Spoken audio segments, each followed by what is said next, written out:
Hello everyone and welcome to the final day of PGL Season 1. If you haven't been watching up until this point, where have you been? Doesn't matter, it's going to get amazing today. I am your host, Richard Lewis, and with me on the analysis desk, we have two of the greats. Wow. There you go. How's that? You like that one? That's We've got right. Natu over there on the end. Hello. 15 years experience, former NIP coach, former player.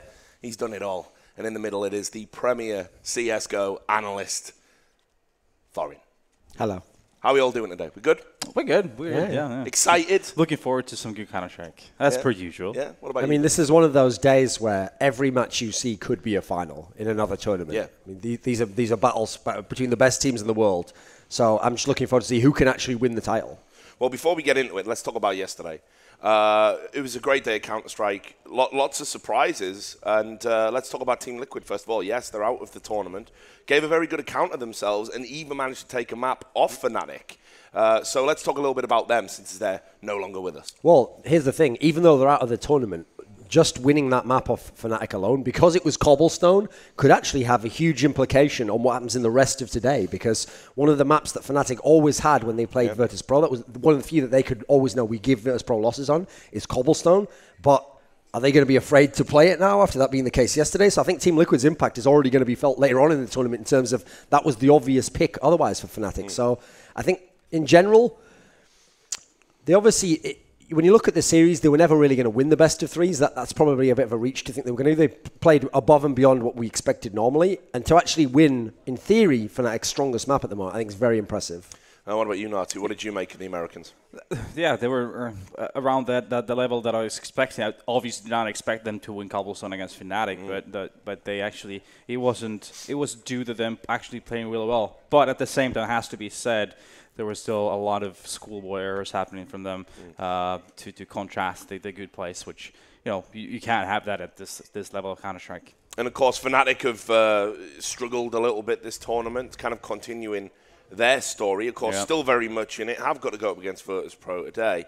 But what have we made of them overall? They don't really seem to have turned the corner from where they've been. They're still very, very good, but they do seem to be relying a lot on individual performances right now to get them through the sticky situations. I think that a big difference that has to be said is that before they get away with a lot of really cheeky buys where you have shotguns, scouts, and stuff like that. JW usually being the one that's really going ham with Sword Off and the Max 7 and Nova, but we haven't seen so much of that. They've actually been losing those rounds, and those are the ones that are turning the tides to their opponent. Yeah, I think overall, the weird thing about Fnatic is even though it's obvious as a unit they're in a slump, most of the players still have games that were good. Like the one who had been pretty absent for me for the last few months was JW, and then on day one he was actually pretty good. He was the guy who carried the two maps to a degree against TSM, and they still lost. So it still feels like it's all there, it's all lurking under the surface. It's just their problem is it almost never comes together in a game. Or if it does, it's for one map. So it's going to be very difficult to place Virtus.pro today, because even though Virtus.pro's in the lower bracket, I don't feel like they did anything wrong in the final yesterday, the upper bracket final, in as much as they played a very good game. And so I think coming into this match, bizarrely, it's one of the few times I've ever seen it where I think Fnatic's legitimately the underdog. Yeah, I mean, one thing also is that the Fnatic has been blowing huge leads. They've been up 9-1, 10-1, and then losing the next 16 out of the 12, 18 rounds or so. Yeah, and that whole thing about the timeouts, we haven't seen any of that. Like, we haven't seen a timeout which led to the spree of that cool storyline isn't something that's been reliable. They can't just do that every time and then get out of trouble. And now we've even got this other wrinkle, which I think the most disturbing thing of all isn't even the performances and people going missing. It's now this whole thing that they're like, oh, don't worry, we've just changed in-game leader. That's like, well, I mean, for what reason, does the in-game leader you've got, is he tired of doing it? Does he think it's not working anymore? These are really bad signs, actually, because that's one of the things when people ask what would take Fnatic out of being the #1 team. Yeah, obviously these other teams playing amazingly and beating them is a great answer to that. But another thing is, what if someone like Pronax is like, I've called for too long, it's too much stress, I don't want to do it anymore. So even though he's not the best player in the team, obviously, he defines the style of the team. So if someone like that quits or they change those sorts of aspects, they can still be a good team, but can they ever be the great Fnatic they were before? I mean, when you're talking about the best team of all time, you'd obviously bet probably not. So that's a worrying sign there, the fact that even they're questioning themselves and trying to switch things up in this way, because apparently, I saw on Twitter, Vugo actually said that the Flusha style of leadership is just like it's a dictatorship. It's like he just says, do this now, and you just do it. Whereas the whole thing about the Pronax style was more like he made like a read, and I think a lot of it was based on like, oh, this guy wants to do this, and he's kind of trying to figure out what do my guys want to do. So it's a very different approach. He looks like he might be a dictator, actually. I've definitely got that in there. But look, I talked to Pronax as well, and he says that he needs those gaps. He needs the time off. Because that's when he gets his new ideas. That's when he gets to read the game. That's when he has time to sort of think about, reviewing demos and coming up with something new. And this is the problem continuously for Fnatic.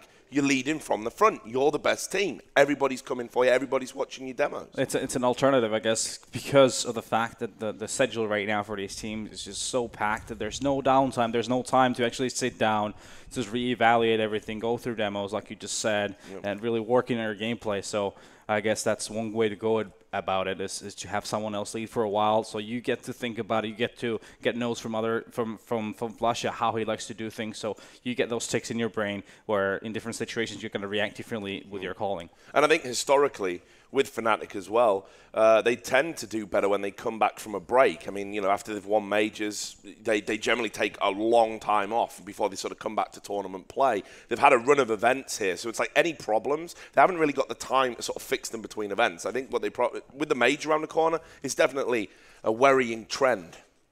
So yeah, especially as the thing about this tournament, what made it exciting coming into it was knowing that these teams are also the teams that recently beat them. So we know that TSM famously have been able to beat them in the past. VP have been beating them recently.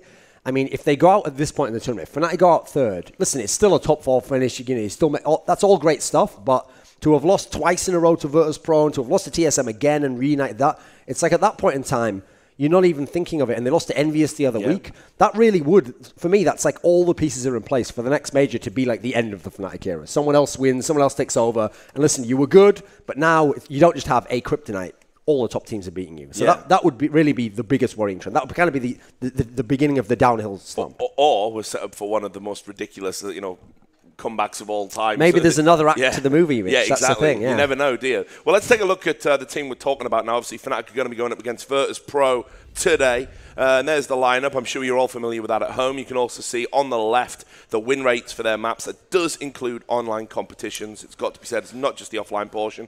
So, I mean, look, you look at that team, that's pretty much like an all-star lineup in a lot of ways. I mean, the past 3 months or so, it's been a lot about Flush and Olofmeister, but Crims this tournament has been a huge part of their even getting this far, to be honest with you. They would have been in trouble against Liquid on Cash hadn't Crims been able to take a few rounds on his own, basically. Well, he's definitely been the most consistent player in this tournament for Fnatic, and one of the ones who are usually consistent, Flusha, has been sort of conspicuous by his absence, which that doesn't usually happen. I mean, everyone's been making this sort of, championing Flusha. They're saying the reason he's not getting the plaudits is he's had this controversy surrounding him in the past. He deserves to be recognised for what he is, and now at this tournament, sort of when Fnatic have really, really needed it against all these top-tier opponents, he's been a little bit missing this event. It's like in-game leadership has sort of took that edge off. And it's not even just in terms of the fragging. He's not doing those crazy just Flusha things. We're not seeing those rounds. He's not getting the crazy, like, pistol in to get a gun on another guy or win like a 1v3 where you go through a smoke and stuff. He's been very subdued over this event overall. And I don't think it's enough to just say, that's one of those things where it's kind of a cop-out where you're like, but he's become the in-game leader now, so you can't expect him to. Okay, well, by that logic, now we have to look to Pronax and go, right, start fragging, mate. You better get up there on the scoreboard. So that's the problem with making these adjustments that has happened, to be fair. I mean, Pronax... Sometimes. Pronax's fragging hasn't been poor at this event. He's been making a contribution. And even Fnatic is getting great starts. Then you think, now they're just going to snowball their opponent, but all of a sudden, it just all goes to crap. Yeah, but that fits in with what they were saying about Flush's style of in-game leadership. He's got a very clear idea. They start the game strong because they do have this understanding of how to play. It works. But then when the opponents are getting a read on them and adapting to their play style, how do you adapt to that adaptation? Flusha doesn't seem to have that in his locker at the moment. It's like, we've got to stick to what was working, stick to what gave us this lead, and that's why they're letting them slip away. That's why it's like really important as an in-game leader to have a wingman on your team, a guy that is going to help you out, the guy that can, in certain rounds, come in and make a call when you really need that. That's what I had in my teams previously. Like, for example, back in the day, even with Lurpus we were playing, I was the guy that would make calls on certain situations. He would do most of the calling, but I would be the one chiming in every now and then, giving input, giving an idea, because you see the things differently when you're playing different side of the map. You're playing in different roles and stuff like that. So it's always really important. Yeah, and of course they're going to be going up against Virtus.pro. I think it's obviously fair we talk about them some. I mean, it's like you said, they didn't really do anything wrong against TSM to be in this position. No. TSM had just one of those ridiculous performances. We saw, for example, Virtus.pro, they take 8 terrorist rounds on Train, their map, the team we think they're the best on Train. And somehow TSM are able to battle back and win that map 16-14. That's one of the great Train performances from the Danes. Again, has to be pointed out, though. I feel like Virtus.pro would have won hadn't Dupree happened on round 6 or 7. He killed 2 guys in a very crucial point in time. I think Virtus.pro would have gone up to like 10 to 11 rounds on T side, and we would have been looking at a different situation. Yeah, I mean, so obviously Fnatic are going to have the work cut out for them, and they've had some, exciting series against these teams. They won't be taking them lightly. I know we just saw Flusher getting hit in the face there. Wake up. Yeah, wake up. But they were looking very relaxed, Fnatic. You know, they're always like that. They've been in so many tournaments, so many situations like this in the past. I guess nothing's going to faze them, but they've really got their work cut out for them today. Well, especially because this team, the last time we saw them play in the big series was that Dubai semi-final. Yeah. And that was like, okay, Fnatic did what I kind of referred to before. They won the Cobblestone match. It was like, okay, it's cool. Let's keep going in the series. But then Virtus.pro absolutely brutalized them on those other 2 maps. That was one of the most dominant performances I've ever seen against Fnatic. Because the difference is, other times Fnatic's lost by big scores, it's often been stuff like, oh, it was when we had a big break after a major, or X, Y, and Z excuses that listen, are viable excuses, but you understand them okay. In this particular scenario, in theory, Fnatic was supposed to be in good form. They'd just come off the major victory. They're supposed to be the best team in the world. They've just beaten Virtus.pro at that major. They come in, they win map 1, they win it in dominant fashion, and the next 2 maps were just like, it was almost like Virtus.pro was just toying with them. They were just battering them. Snax did anything he wanted in this game, and no one could stop him. Like, Olofmeister couldn't just suddenly turn it on that game, drop whatever frags. That was like a really worrying game if you were a Fnatic fan, because you're looking at that game and you're thinking like, they almost did that to us at the major. Now they've done it for real here. What's going to happen the next time we play? Well, that's what we're going to find out now. And if Virtus.pro turns up like they did yesterday, I think it's going to be a big Virtus.pro victory. Yeah, well, we'll get into that in a second. But first, we're going to talk to Olofmeister, one of the guys who knows these opponents very well. We've got an interview with him right now. Thanks, guys. I'm here with Olofmeister. I want to ask you what happened yesterday against Team Liquid on Cobblestone. They played good, but to be honest, we were leading really big, and we got too comfortable, and was thinking we already won this game. But they played really good as T, and we were struggling as CT. That was a big surprise, and I heard from your coach that Flusha was calling. Is this going to happen today again? Yes. Okay. You're facing Virtus.pro. How do you think the match will pan out? I think it's going to be close, as it always has been, even when we were winning more than we did before. They have been playing really good lately, and they have the Virtus.pro going. It's going to be hard, but I hope we win. Okay, thanks. Back to you guys. Thank you. Man of few words. The interviewer, of course. Yeah. Olofmeister was forthcoming. You know, he looked like he wanted a few more questions, if anything. So but it's difficult. I was a bit excited as well, because they sort of dangled the carrot. They're like, oh, we're gonna have Crims. It's gonna be an interview with Crims. I'm like, wow, this is gonna be man of few words. Can't wait to see what he's got to say. And then of course he just backed out. No. Typical. But anyway, Olofmeister there, I think, talked about something that I think is going to be important to sort of bring up here. He said they got too comfortable. They thought they'd already won the game, and we've seen them blow 2 big leads here. And you know, when it happened against TSM, you think, well, maybe that's TSM just being TSM, you know. But then, like, it happens against Team Liquid as well. If overconfidence creeps into the game here against Virtus.pro, where they give them that momentum, Virtus.pro could be in for a cricket score. But here's what's interesting. We'll find out whether that's just something he said for the cameras and to display an outer front of confidence in the pick ban. Because like I said, logically, right now, the obvious, because Virtus.pro bans Dust 2, which is a good Fnatic map, the obvious pick, 100% for Fnatic, should be Cobblestone. It's a map that they win against Virtus.pro all the time, but if yesterday was no big deal, we were just confident on that one, so no problem, pick Cobblestone again. There's no reason not to. But if they don't pick Cobblestone, that suggests to me that actually they're a bit worried. They're like, hey, what if Virtus.pro saw that attack that they were doing onto B and they can emulate it and we don't know how to shut that down? Because actually that's what Vugo was even saying. Like, I still don't know how we were supposed to come back from that particular sort of attack that they were doing, you know. So that's going to be interesting to see whether that's just confidence or whether it's going to really play into it. Likewise, though, there's a Virtus.pro exact same concept going on there, which is, so the pick for Virtus.pro should be Train, right? That should be the obvious one you pick if it's left in there. Now, if it's left in there, though, does Virtus.pro think, oh, we did something wrong yesterday that Fnatic could have picked up on? Or do they think, oh, TSM was just lucky, or they were like a bit better? So I think both of these teams could really show us that like they aren't phased by yesterday. If they pick the 2 maps, they should.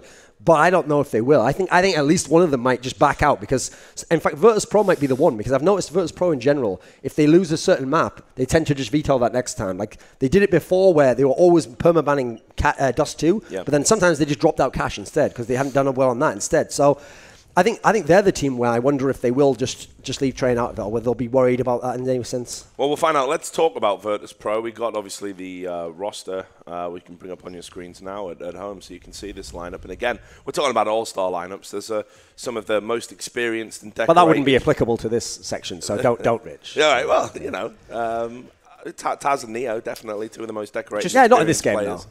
Yeah, all right. So. By the way, just quickly, I'm going to touch on what you just said. I don't think they should be overthinking that at all, the maps.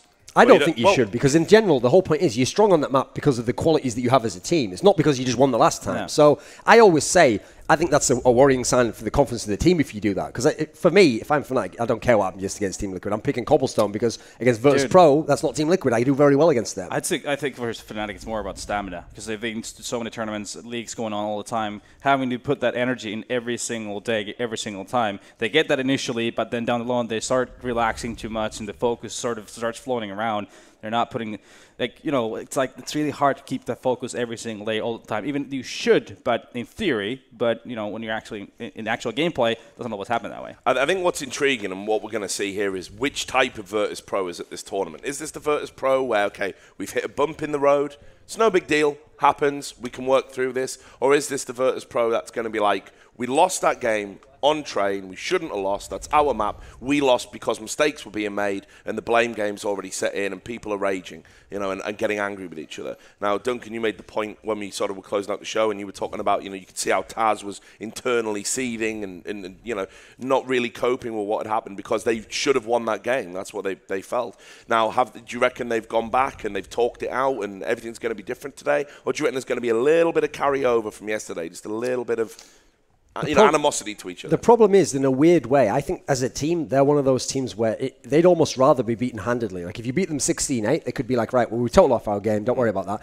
It's when they have games like that where they really could have definitely won the Train game. And the other game was right there as well. Yeah, so they could have won both. So those are games where a team like this, unfortunately, I think this can sometimes be negative. It can be positive to think that you could, I could always change something, I could always be better. That's good. But the negative expression of that is where you just think, oh, it was me who lost that. It was never the other guy did something brilliant or something that won't happen now. Just thinking like, oh, I did that, and you get down on yourself. And even worse, if you get down on yourself, get down on the other guys as well. Yeah. Well, I was talking to Kuban actually, and he was saying that they felt that they lost, that it wasn't TSM winning. They felt like they lost it, which I sort of agree on. It was all about such small margins. It's like that's what CSGO has come down to. It's all about it could be just one round that really defines how the outline of the whole match is. Yeah. Even if he says that, though, you gotta give credit. The whole point is, even if they made mistakes, normal teams wouldn't have been able to capitalize on some of those mistakes. Dupree was just on one. There's always two sides of the story. And he was on such a level that he was able to take very, very small opportunities and turn them into crazy rounds and get ridiculous kills and repeatedly outclass anyone on their team. That's not going to happen most of the time. Yeah, so we can get an interview with Kuban, who we were just talking about right now. He's going to be with Papa Smurf, and we'll get his thoughts about this all-important upcoming game. Yeah, I'm here with Kuban, and I want to ask him first about the game against TSM yesterday. What happened? Yeah, that's exactly what I said to Nato. I have a feeling that we lost the game, not that they have won the game, because we lost most of the X on X, like 3-on-3 on Inferno. We lost double 3-on-3 on A, on B side as well. Yeah, so that's and on Train, you are invincible on Train, let's say. But that's also one of their best maps as well. So true. Now you're facing Fnatic. Are you gonna pick Train as well? Yeah, we did pick Train. And how do you think the match will pan out? It can go both ways. We're feeling pretty confident, so I'm aiming that we're gonna win the game. Okay, thanks. Back to you guys.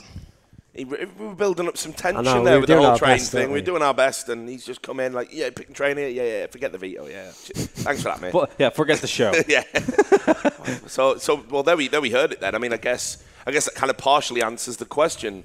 we know that they're feeling confident enough to pick a map they lost on yesterday, that they feel they made mistakes, they made errors. It wasn't TSM being good. They obviously showed some healthy respect for TSM, saying, hey, they're very good on that map. But against Fnatic, we're happy to play them. Now, actually, Fnatic has a bigger winning margin on Train, bigger win percentage, I believe, at offline events than TSM, you know, on Train. So they're arguably playing an even better team today on Train. I think Kuban made a great point there. Them losing a lot of 3-on-3s and things like that. This is actually something that Virtus.pro at its best is invincible. They're super good at decision making in those small situations late round when the actual initial strategy has been played, especially after plans. It's sometimes it's like artwork when they're doing their things. Yeah. So we can look at some of the past head-to-heads here. We've got some of the most recent results between these two teams. And Duncan, you've alluded to some of these, but just talk us through the significance of these results. I mean, the first one, the Faceit League, most recent, that's an online match, obviously. Yep.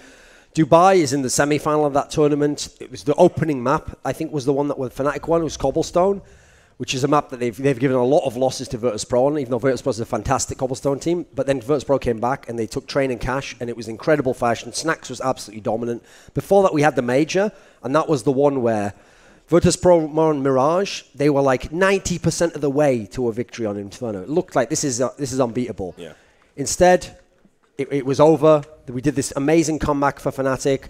They did the timeout. They did a ridiculous comeback. They won that. Of course, they went into the third map. What was it? Cobblestone. Yep. They won that. They were off. They were into the final, and they ended up winning the major. So actually, that really did kickstart like a miracle run that ended with like a movie book ending, you know, storybook ending, obviously, a movie ending. And then I can't see the rest because it's not on the screen anymore, Rich. So that's the end of that segment. Behind you. Yeah. Okay. Yeah. So anyway, yeah, this one here was actually, this is all LAN. This was the Pro League Season 1 semi-final. And what was interesting in this one is that I think the map that they won in this one was maybe Cash.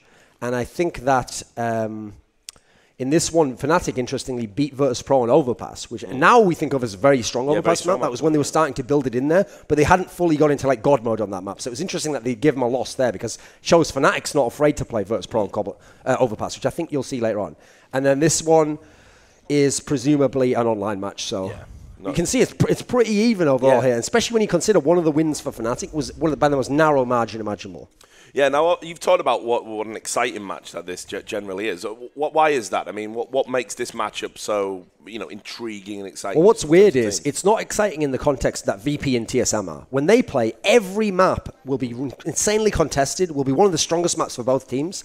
In this matchup, what's crazy about it is they take turns just blowing the other team out completely. Whoever wins, usually, even if they give a map up, the other maps, they're just wrecking you. They're getting 16-5, 16-6s. And that's why there's certain maps where it feels so extreme. Like suddenly, wow, you can't play them on Cobblestone now. But then the next time it's like, yeah, but they can't play you on Train here. And then, oh, what are you going to do if they pick Cash? Like, the map pool is not shared in that sense. They're good on most of them. But it's like the extremes. They're really strong on this end, and then I'm really strong on the end that you're weak on. So those kinds are very exciting in as much as you never really know which team's going to turn up and win. And also, usually, it's going to go to a third map, and the third map can be crazy. It's usually the first two will be like, we win this one, you win that one. The third one's like, who knows? So to help you at home with the storylines, we've picked out a couple of players that we thought Someone take a screenshot of that and have a look what apps he has on there. I want to know. Right. Enhance. What we Tinder. Enhance. Grinder. Enhance. Listen, I knew that was coming. I don't want to be prejudiced. Right. So the reason we picked these two players are Crims, as we talked about earlier. He gave that brilliant interview, didn't he? Yeah. Loved every second of that. Very kind of zen interview in some senses. He was like, no interview is in many ways the best interview, isn't it? It's the sound of Although actually, I've started to feel the same way at this event, you know.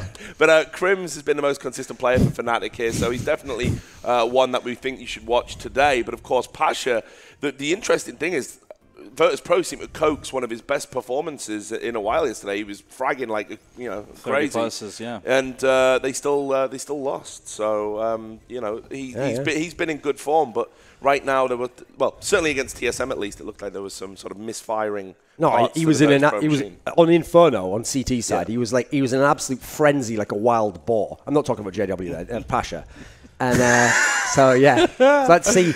See, going into this match today, who turns up? The row session is it's getting hot in here, boys. Yeah. Should we just get to the veto, Duncan? Do you want to do that? Yeah, why not? Let's see. Instead of wild let's see what material you've got for these maps, Duncan. Okay. So anyway, let's have a look. So first ban by Virtus.pro is Cobblestone.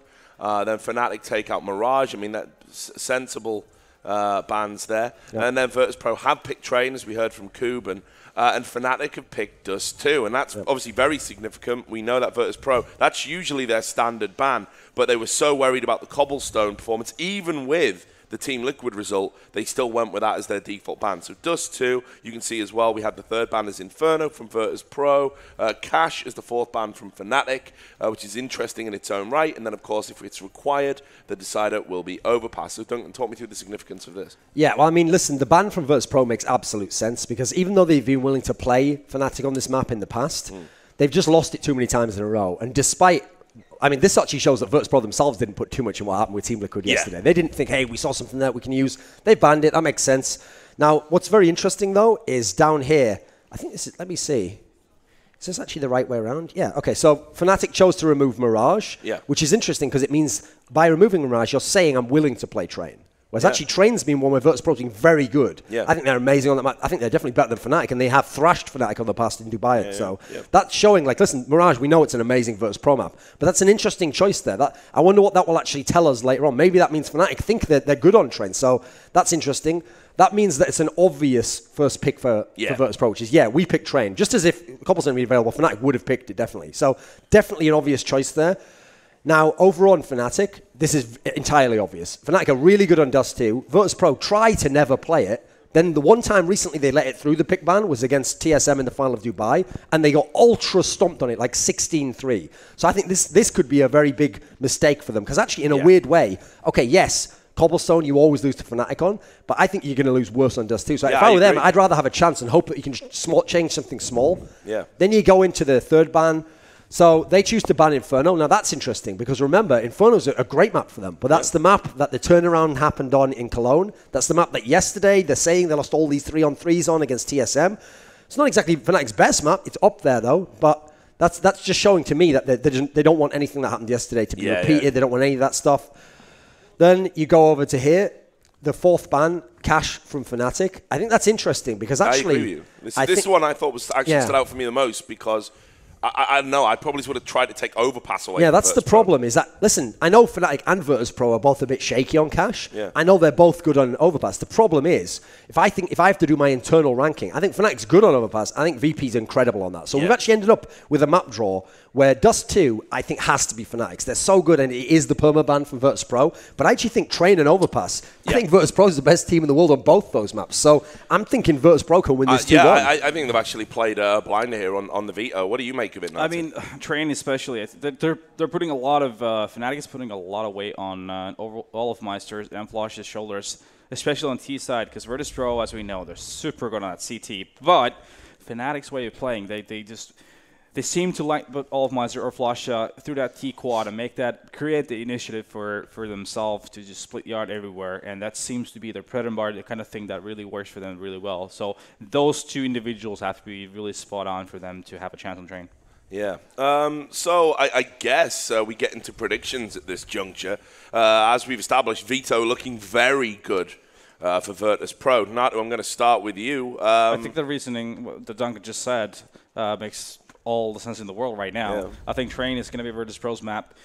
Unless Olofmeister happens. He has to go huge, I feel like. He has to go super huge. And then Dust2 is going to be Fnatic, and Overpass is going to be Virtus.pro. So 2-1 Virtus.pro. Duncan? Yeah, I think it should be a solid win for Virtus.pro on Train. Definitely Fnatic can get rounds, because on CT side, we know they can get rounds. Their biggest problem is, I can't see... I mean, even yesterday in the map that Virtus.pro lost, they had a phenomenal T side. I can't see the T side... Could have even be bigger. Yeah, I can't see the T side of Fnatic beating out the T side of Virtus.pro on this map. And even though it looks like it's a CT-sided map, as a result, if you can do mad work on T side, you make it easy for yourself at that point. You're almost going to close the game out, unless you're against TSM, apparently. On Dust2, I think that should be a really strong... I think that it's a map where it's hard to just crush someone completely. So I think they can get rounds Virtus.pro, but I don't think it's going to be that competitive. I think there's a good reason why they permaban that one. And then the third one, I think, is going to be really exciting. Because I think this... Okay, even though I have Virtus.pro as the best team on it, I mean, that was the one that Team Liquid was able to do some interesting things against them on. That was the one that when Fnatic played Team Liquid, they crushed them outright. So I think that can be very, very exciting, but I do think Virtus.pro will edge it. Okay, well, I got to agree. I think we're looking at a 2-1 here. So for once, I think we're all in agreement. Of course, Fnatic might have something to say about that. Anyway, gentlemen, thanks a lot for your thoughts. We need to get into the game. So without any further ado, we're going to go over to the boys from PGL, the two freshest casters of all time. It's Henry Jin and Sada Pist. Take it away, boys. So fresh. I like it. I like it. No reference at all there. How are you, Matt? I'm great. Yeah? I'm feeling $1 million. How are you this morning? I'm excellent, actually. Good. Looking forward to this El Clasico game, Fnatic versus Clasico. VP. This is going to be a big one. This could be a grand final itself, this matchup. Well, that's the thing, like Thorne said, at any other tournament, these matches that we're going to see today, regardless of which teams are playing and what, whether VP win this or Fnatic win this, even with TSM, all of them are potentially finals in other tournaments. So there's just that caliber of team left over. Liquid obviously gone yesterday, but this map and match in particular, I'm leaning toward Virtus.pro as well. It's difficult to tell. Like, based on current form, I think I have to agree with you. But Fnatic, we know every day they can turn up and just play out of their minds, and you can never count them out. They are the best team in the world after all. But we have something more important to do first, don't we? Absolutely. Let's do it. Start it off. I don't know what the results were yesterday. I think you actually won. Did I? We're going to do Surprise, surprise, Henry G's Vulcan picks for today. So let's get that on screen Fix that now. hair. It's still not working. I'm still a mess. Okay, so kicking things off, like I said, we've kind of alluded, we both think VP may take this one, so that's why I've kind of stacked quite heavy on them today. So starting things off, Taz, Neo, and Snacks. I won't go too heavy into these picks, but I think we all know the players by now. Taz, obviously one of the best trained players, that's why I'm very happy they've actually gone for this map first. It's going to be excellent for me, I think. Neo, he's the AWP player now, but hasn't really been seen to picking up too much recently last tournament. Snacks to me seem to be taking the helm on that one, but then there's the man himself, Snacks. I think he's been the MVP for Virtus.pro so far. This tournament had some really strong maps got them out of the brink of despair, really, on maps like Overpass against Liquid, for example. We really did save them, so of situations like that. Then moving on to TSM. The guys, I think, are going to take the tournament. If I'm honest, they're in the tournament. You think? So they're in the grand final. They've got the upper. They've got the map advantage, right? I would agree. I think they're in a great so spot. Prediction, Henry. Although they're potentially not going to be taking as many maps today, I think that they've got a very good chance of putting up some really big numbers here. So Karrigan, Dupree, Zipex. Karrigan had some great performances throughout this tournament, big clutches, seems to be getting frags on the board. Dupree, I think, has been the MVP for the entire tournament. He's been absolutely fantastic. Almost every single game he's played, he's actually made that MVP status, and seems to be getting almost 30 frags every single time. Even in the first half yesterday, I think he had like 7 frags, and he bounces back and finishes up on 27. Like, just always seems to be pulling off big results. Zipex as well, the best support player, I think, right now in the game. Really, always cool to watch, always seems to come in and be able to clutch as well. That's a good thing about him. You can always rely on him to come into bomb sites and somehow get 2 kills and finish the round off. It's a great talent to have. So finish things off with Fnatic as well. I don't think they're going to win here, so I'm going to have to be a little bit... little light. I did the same approach, actually. I had enough cash to go for Olaf, which is good. And Crims, I think is a great... You did actually get him. I didn't get Olaf. That might be good for you. Crims has been fantastic as well. Yesterday, he had a crazy cash game, but I think the players are almost ready. So let's get into. Let's do mine really quickly, just so we can compare notes. Just get over here, the players. Everyone knows who they are these days. Well, exactly. So I'll just say who and why I picked. I started off much like you with Virtus.pro. I think they'll take this, but I went a little light on the money side of things to save up and be affording more of TSM. But shot caller for me was Taz, who I thought was good value for the money. TSM picked up 3 as well, and it's the middleman. Dupree, the top dog, I think. I couldn't quite afford Device, so therefore I did have to stick it out with KGB and Zipex, but I think they've been reasonable as well this tournament. Device definitely would have been worth it, but that leaves Fnatic with only 2 players to be picked up. So I obviously, like I said in my prediction, think that Virtus.pro should move on to the final. Therefore, they'll be playing in the most maps today, and they should be the value players. JW and Crims, no Olofmeister. I actually think you might win this one today. Your team looked pretty good, I'm not going to lie. Thanks very much. You're welcome. I'm glad you admitted it. Hey, once. Well, there we go. I'm not myself today, Henry. That's why. Why not? Can't tell you. I don't know why. Just feel a little lack of sleep. I blame Richard Lewis. Yeah? Yeah. I just blame everything on Richard Lewis. Well, the good news is, all the fans that are here today, he's been practicing his signature all night as well, so it's going to be perfect for you. So whatever you do, just come make sure after each map you come and get it for him. It's going to be fantastic. So That's a good thing to go with, right? Anyway, so you can see the players. That was subtle. That was good. I liked it. The players are getting ready on the server now. I think we just heard in our ear they actually are going to be ready very soon. So the first map is going to be D-Train. We talk about Virtus.pro being the best team in the world on this map. I thought that until yesterday. After winning the first half on T-side 8-7, they actually didn't close out the game against TSM. We casted that one. What did you think the main problems for them going into that one was? Like after you win the T half, that's like there was a lot. Well, I mean, there was a lot of issues, and Taz was still himself. He was still an animal. Snacks was, in a few moments, very good at getting on the flank, but overall didn't have that many kills. They didn't shut down choke points, and I just think TSM outfragged them. Simple as that. The one thing I will say that was really good for them was their Tech 9. Yeah, force absolutely. buys were that was their saving grace sometimes. Like we saw Taz go into that inside bomb side with the Tech 9, and against a full buy, actually had 2 TSM players on the lower ramp, and they had an AWP on the upper ramp as well. 3 players there, and he somehow killed 2 of them with the Tech 9 on the entry frag and got them into that round. They did a lot of rounds when they got the Tech 9 AK combo going in, and sometimes you think this may be a waste of money, but VP seems to make that work for them every single time. It's really exciting to watch them. That's what makes these games so great. Like, it's not really much you can do to predict those kind of rounds. When I'm analysing, I can only really say, well, technically they shouldn't win this one. They've got the odds stacked against them. You can see TSM reacting, having 3 players inside, but crazy plays like that happen all the time when you have these kind of caliber of teams on the server. So expect those kind of high octane clutch moments. I think we're going to see a lot of that stuff. Yeah, individual plays are what differentiate the teams at this level, because they've all got it practiced quite well in terms of basic structure and formation. So it's when you see like players like dupreeh as well, like rounds you think TSM were out of, and it's when Bialy got that kill onto the pop dog room, and then somehow dupreeh jumps down and like an impossible kill. Yeah, that one was nuts. Like that was a game deciding round, and then somehow he pulls that off the bag. Like no one. Okay, I thought he was dead for sure. Yeah, they were walking into it. There was nowhere to go, and then that kill, like you say, opened up the entire A site. So that's why I expect to see more of that when you have players that like Pronax, Flusher, JW, things that are going to kick off there. It's going to be exciting stuff. I think Olofmeister as well. This is one of the maps he can be a real keen lurk player on this one. This is the great thing about Olof, right? Because you try and define his role. Like for Gfinity, I was asked to like write down all the roles of the players, right? And like talk about who's the main AWPer, who's the lurker here. And then when it came to Olofmeister, I was like, so how do you even define this guy in terms of like what his actual role is? On every different map he seems to be able to have a different discipline going, whether it's AWPing, entry fragging, lurking. He's got the whole package on this one, and Train is one of those maps along with Cash, you think like he can be godlike in this. Has a great movement, he can get out to the quad area very easily and then just cause absolute chaos there. But on the other side of the spectrum we've got Pasha on Train as well. On the T side he seems to find that kind of space as well. Once he gets let off the leash onto the main outside bomb site, he seems to have fantastic AK-47 work, and he can open up rounds for VP by himself. It seems to allow him to get out with a few smokes, and it can be quite interesting to watch sometimes to see the caliber of his AK aim sometimes. But you know, we are on the server, as you can see. Yeah, just waiting for Taz. Yeah, he's not quite in. He was here. He was readied up, but then his sense left. There he is. Back in just in time. No, that's a lie. It's bot mic. So do we think it's going to be a factor going into this one? We obviously Fnatic got to watch this whole game yesterday. They saw the problems with VP.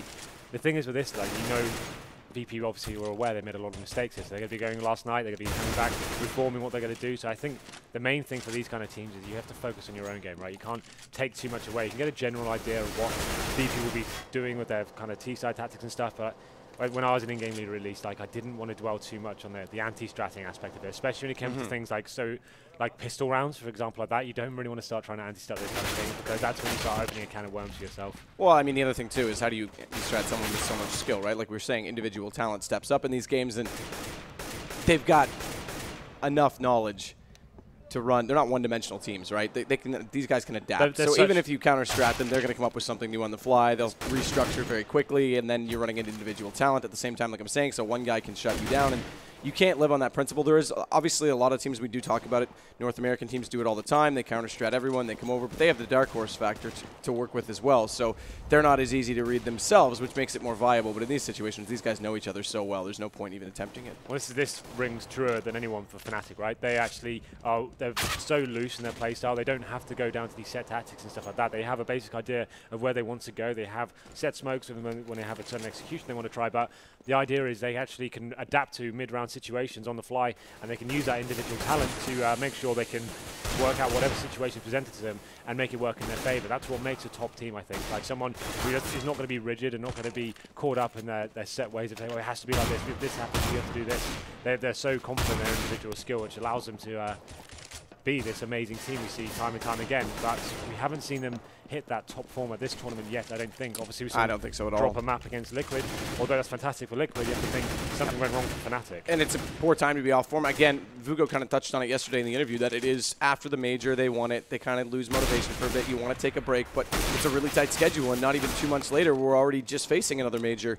So this is a bad time to be out of form, and Fnatic have definitely shown that. The other thing that everyone's noted, Thorn's talked about it on the desk, it's all over forums, is that they don't have the consistency player to player anymore. Like, you used to have games when 2 or 3 guys would step up. Now one guy's stepping up while the other's off, and it's just not all on the same page at the same time for them, which I think is a huge issue in this, I guess you could say, decline in their form. I mean, even with the decline, they're still like a top 3 team. Well, Thorn still has them rated #1, but I mean, that's the impressive part about them. Well, that's the thing, though, right? You know, if they're still getting to these kind of stages in the tournament and being at this kind of event, the fact that when they have players that aren't even at their best, they still can perform and get to this level and get to grand finals. So that just goes to show, it's testament to how good this team is, even when the players aren't in like, the best vigorous form right now. They're still getting to these sort of stages in the tournament. So that's going to be interesting. Hopefully, they would have realised the mistake. They've had a couple of days now to squash out these bugs they may have had within the team, and maybe we'll see them bounce back today. They definitely aren't out of it yet. The winner of this game obviously goes on to face TSM in the next round. They have the upper hand advantage of having that map in hand. Plus, they don't have to play this morning. They're still back at the hotel right now. They've got lots of time to sleep in, relax, and get ready. Whereas it's going to be a much longer day for one of these 2 teams. Yep, that can be like a double-edged sword in some manner. Like you obviously you're not warmed up if you want to take that approach. You get the fact that you're fully warmed up, you're used to your environment, but I'm not sure how we do it, PGL. Sometimes when you turn up, you have to take all your kit out anyway and maybe swap positions just to make it fair for the other team, right? That can be a factor, so maybe the warm-up wouldn't be so beneficial. But obviously, I think TSM will turn up to the venue in about an hour or so and probably start getting in the training room and just trying to work out some basic stuff. They can watch the game properly, take some notes, work out what's going to be effective for them, what they can actually bring to their game plan here. So that's going to be a really big game. Obviously, get to watch either team right now, VP or Fnatic. This is the great thing about this tournament. There's only 4 teams that came here, but what a cracking lineup we had here. Obviously, the first I mean, all best of 3s double elim as well, right? So it's going into the best of 5 finals. Dream format, really. Like, it's been an absolute pleasure being out here at PGL. Like, I didn't think how good this could actually be in terms of like a Counter-Strike.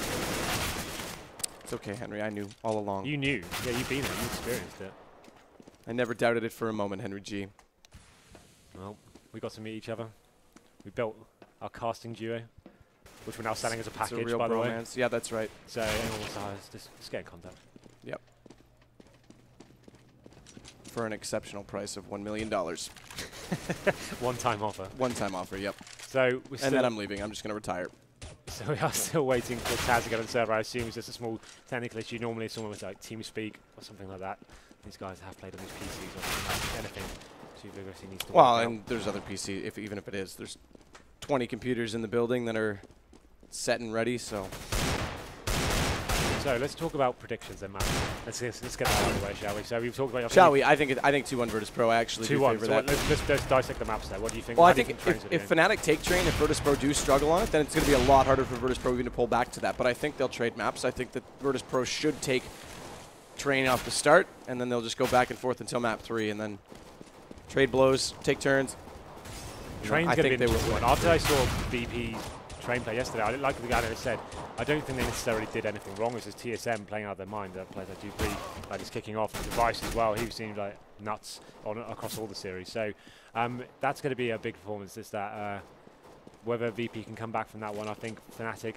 Just depends what Fnatic turns up today. Like if JW could be hitting shots with the AWP, if he can find that cavalier form of just pushing through smokes and like working out and dissecting the team like that and just getting in their heads, that's going to be a huge factor. Well, he's another one that's been hugely inconsistent as of late as well, right? The guys talked about Flusher, like not finding top form yet. I don't think he's had a bad tournament, but he definitely hasn't reached the kind of levels we may have seen. Not Flush on LAN level, yeah, exactly. I think Flush on LAN is one of the most consistent players in the entire world, if not the most consistent player in the entire world. So it's definitely a bit curious at times when you see him not show up at these events, but again, like you say, it hasn't been abysmal. It just hasn't been what we've come to expect from him. What do you expect? 30 kills every game. Couple aim lock moments. Through the smoke, yeah. Yeah, why not? I don't know what you're alluding to, but yeah, just feed the trolls. Yeah. Why not?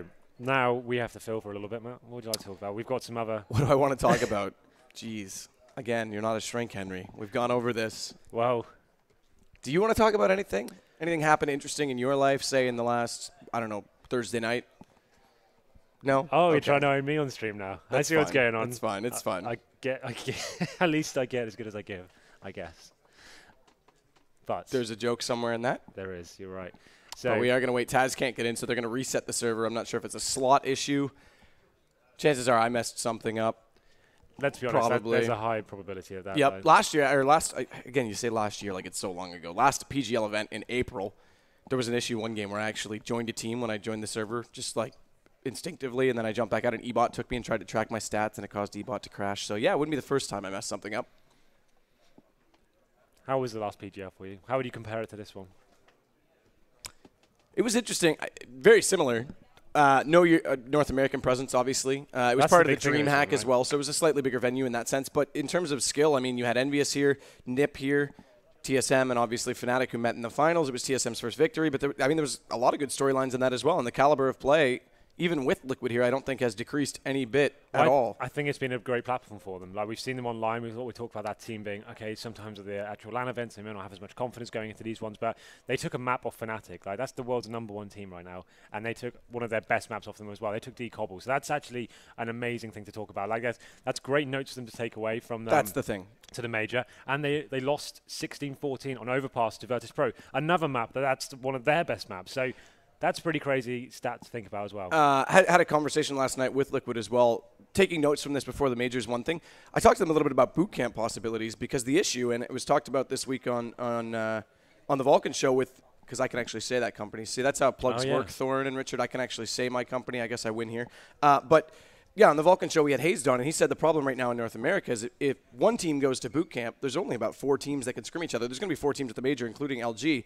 But other than that level, there isn't good practice available. And right now, Cloud9 and CLG are both considering coming over here for a boot camp. So that leaves LG and Liquid in the spot where, you know, where do they go and what do they do? How do they get proper preparation before the main event? The problem is when you've only got like 4 top teams within one region, they don't actually like playing against each other that much. Stagnant as well. It becomes one of those things when you practice against them. It's more the mind game of like who's the better team right now in the practices. And that's a huge problem in North America in general. Everyone plays scrims to win, and that's it. Exactly. And like we were speaking to Liquid guys last night, and they're just like, well, the thing is, while we're going into the scrims trying to try new strategies and like work out new things, we're trying to go practice certain situations. It's like, oh no, we beat that team last night 16-14. This is it. We're the best team now. We're going to do this. And it's like, it's such a bad mentality to have, and it can mean you don't want to play against certain people, and it can actually make practice very hard. So I can completely understand if they came over to Europe, they'd lose that. They don't have those rivalries of those teams, and they can actually come and have proper practice going into these tournaments.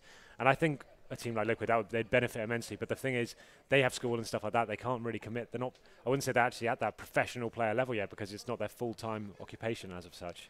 The other thing as well that I know Stunna, the manager from Cloud9, has been working on quite heavily is getting everyone into a scrim group and getting everyone a server so they can practice off client. Obviously, ESEA client is the big one in North America, because that way the stats don't stick around. You know, people can't go in and say, "Oh, look at all these scrims they've lost." Like, people overanalyze those, and not just the players themselves, not just the other teams, but general public of ESEA, if you want to call it that, go in and look and say, oh, they're look at how bad they're playing, and then forums pop up, oh, negative this guy, whatever. So they're starting to get away from that scrimming on the client just for that reason, and then they can practice things. They don't have to worry about dealing with, you know, statistics, not overanalyzing it, and they can just practice. But as you can see, we're finally into the game, and that does mean we should go live momentarily. Taz is on board, so we should be good to go, Henry. So just to break down the format for any new viewers that are going to be here, there's no knife rounds in PGL. You both veto maps, pick maps, and then whatever map you pick, the opposite team get to choose a side. So this is VP's pick, so that means Fnatic get the favoured side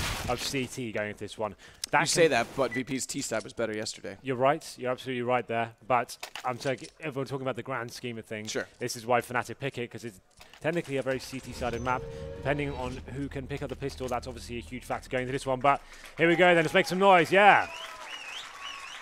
Nice one. We got some hype here today. Okay, then, so it's going to be Fnatic on the CT side, VP on the T side. We'll have a look at the buy being presented by VP going into this one.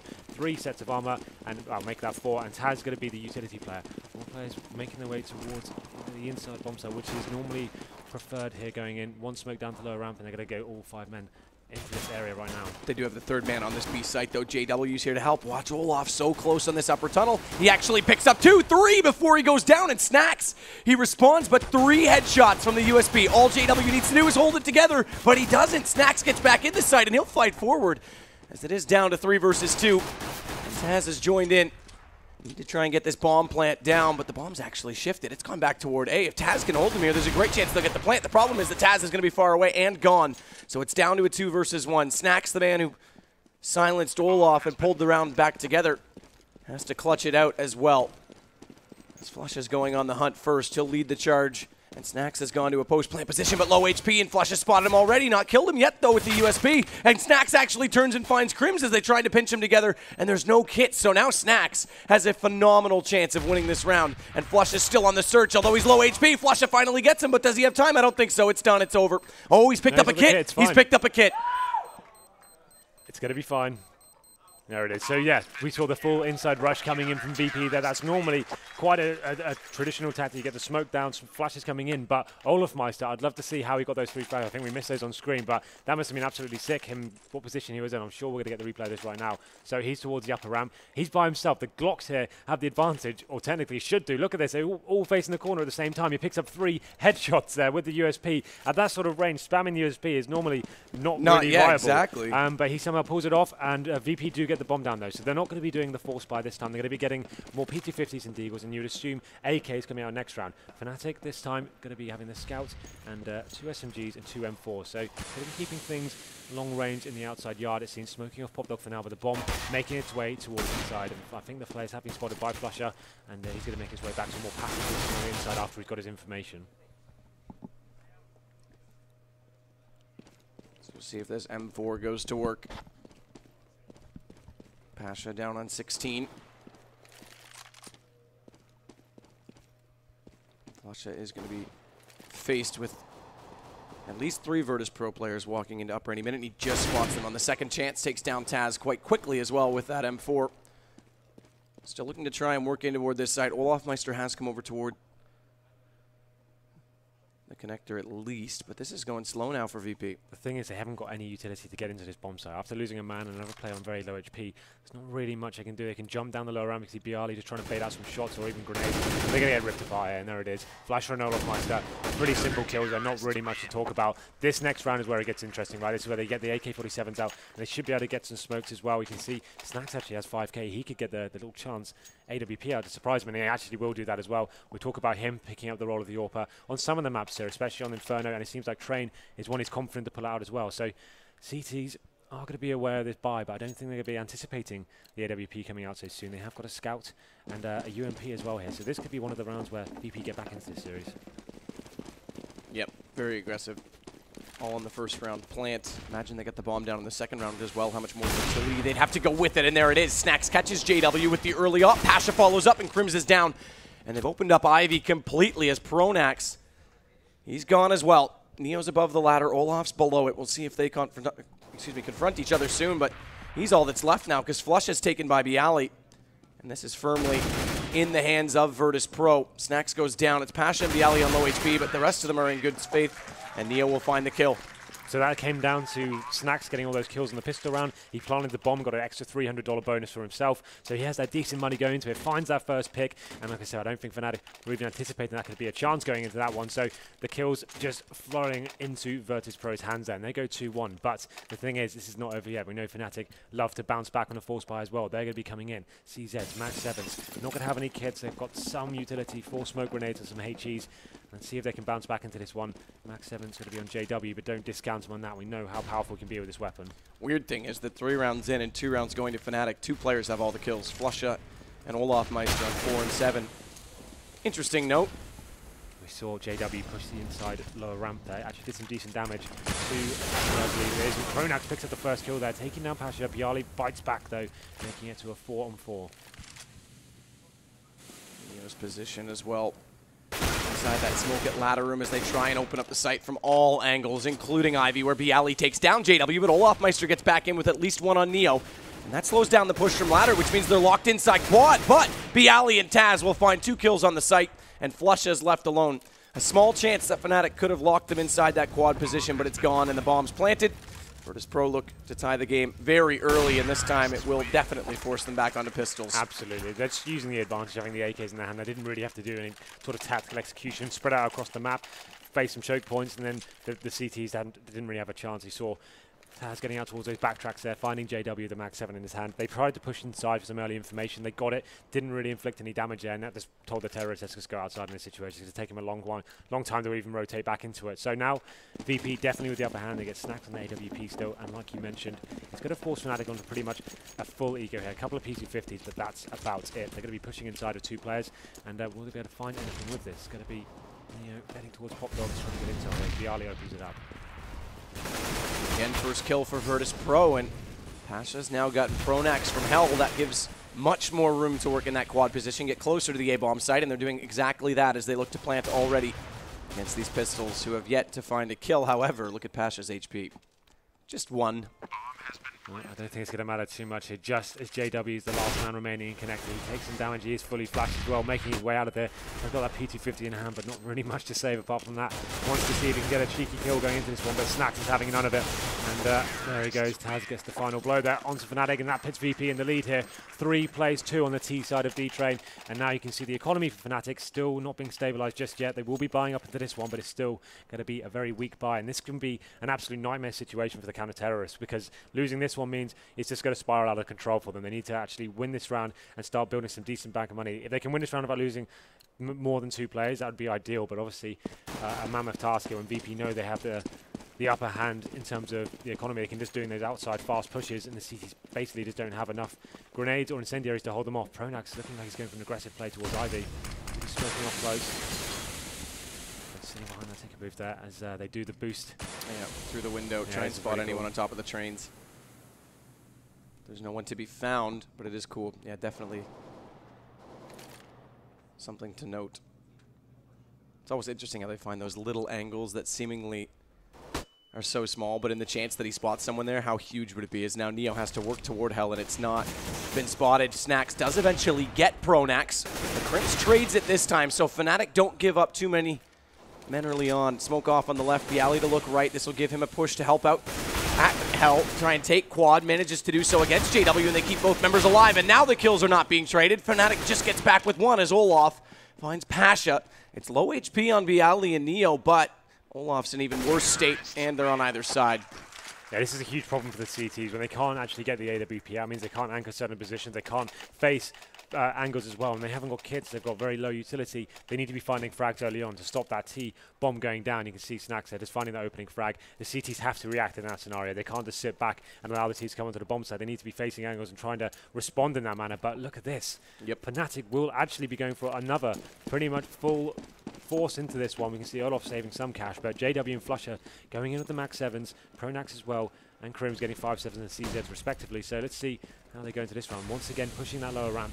It's going to be the 2 guys with shotguns doing that as well. This could be interesting, but I don't really see it working out for this. They're not going to find any Ts going into this one. JW, the shotgun specialist, so far hasn't spotted anyone, as you say, and they walk into the bomb site with the nade and the AKs. They find JW. He's down already, but watch out, Snacks is still there, so Bialy will drop in the end.